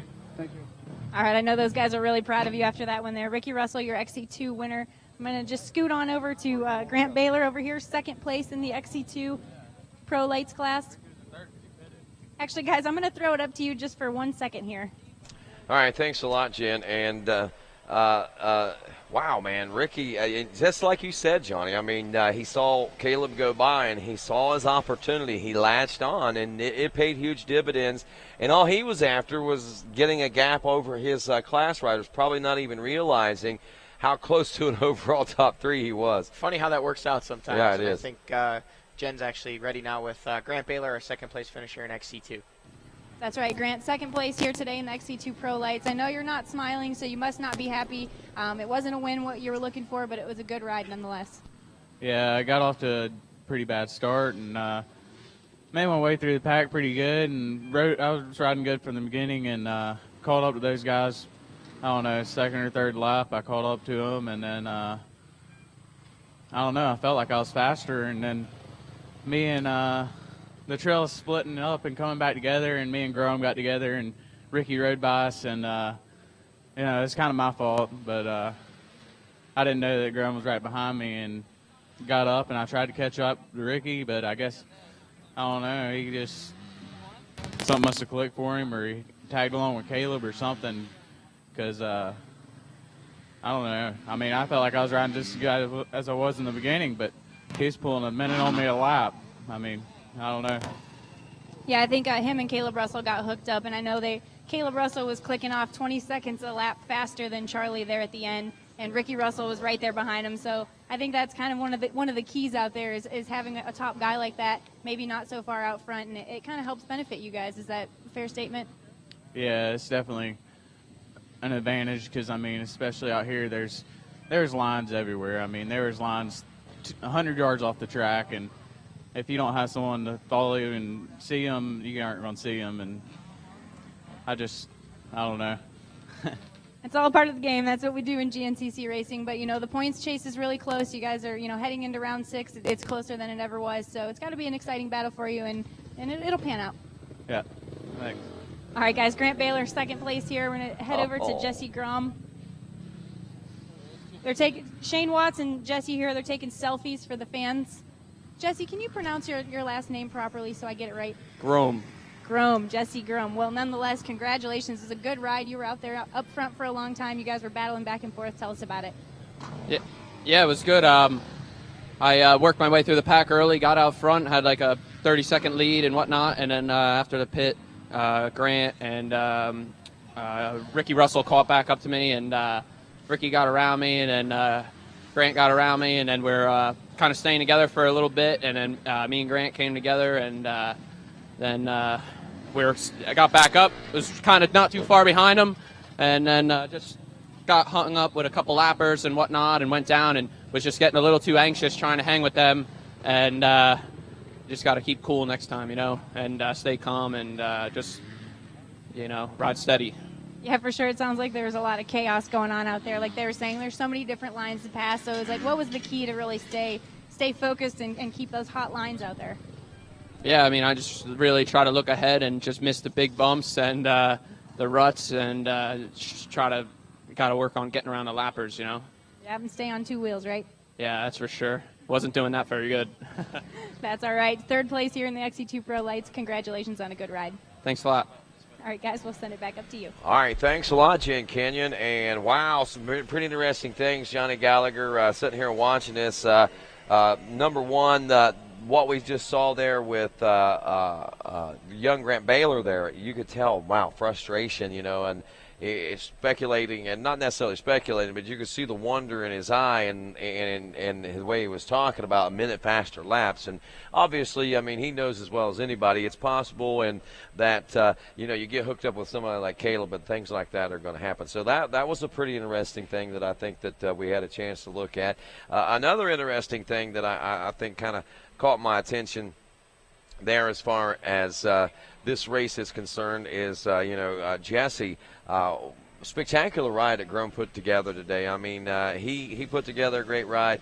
Lane Michael put together a great ride. And, as little experience as Grom seems to have in GNCC, he seemed to be disappointed in the third-place finish, thinking that he wants more or could get more. So, that's pretty good, I think, for his program. He may be asking a little bit too much out of himself in the beginning, but maybe not, because there he is in third place. So, maybe he knows where he wants and needs to be, and he, I guess, should probably know better than any of us, huh? Yeah, that Shane Watts KTM team that Jesse's riding for is obviously a great fit for him. Much improved results over his last couple of years, and I think he's getting a little more familiar with the GNCC format, being an enduro guy, coming from up in the Northeast. I think it's been a little bit of a change for him, but great ride for him today to put it on the podium. Hats off to him and his team. For sure. And Grant obviously frustrated with that second place finish, but as Grant knows, consistency wins championships, and second place, nothing to scoff at, and hats off to Ricky Russell on that win. As we look back through, we spent a little bit of time there in the pits with Trevor Bollinger, and we actually saw him ride by off camera, and that complete brake system had come off of the bike just as he came to the finish line. Making some noise. Somehow he brought that thing all the way back to 6th place today in the XC2 class. So one of our championship contenders, former points leader, former winner already this year, definitely salvaging some very, very important championship points today. Digging deep. That's what they need to do. And these guys are going to be ready to dig deep again in 2 weeks, as we'll be heading to the legendary and world-famous Loretta Lynn's Dude Ranch there in Hurricane Mills, Tennessee, as the 10th will be ATVs and the 11th will be the motorcycles. That will be 1 o'clock Central Time. And that means it'll be 2 o'clock Eastern Time, if I'm not mistaken, and that is again in May 10th and 11th.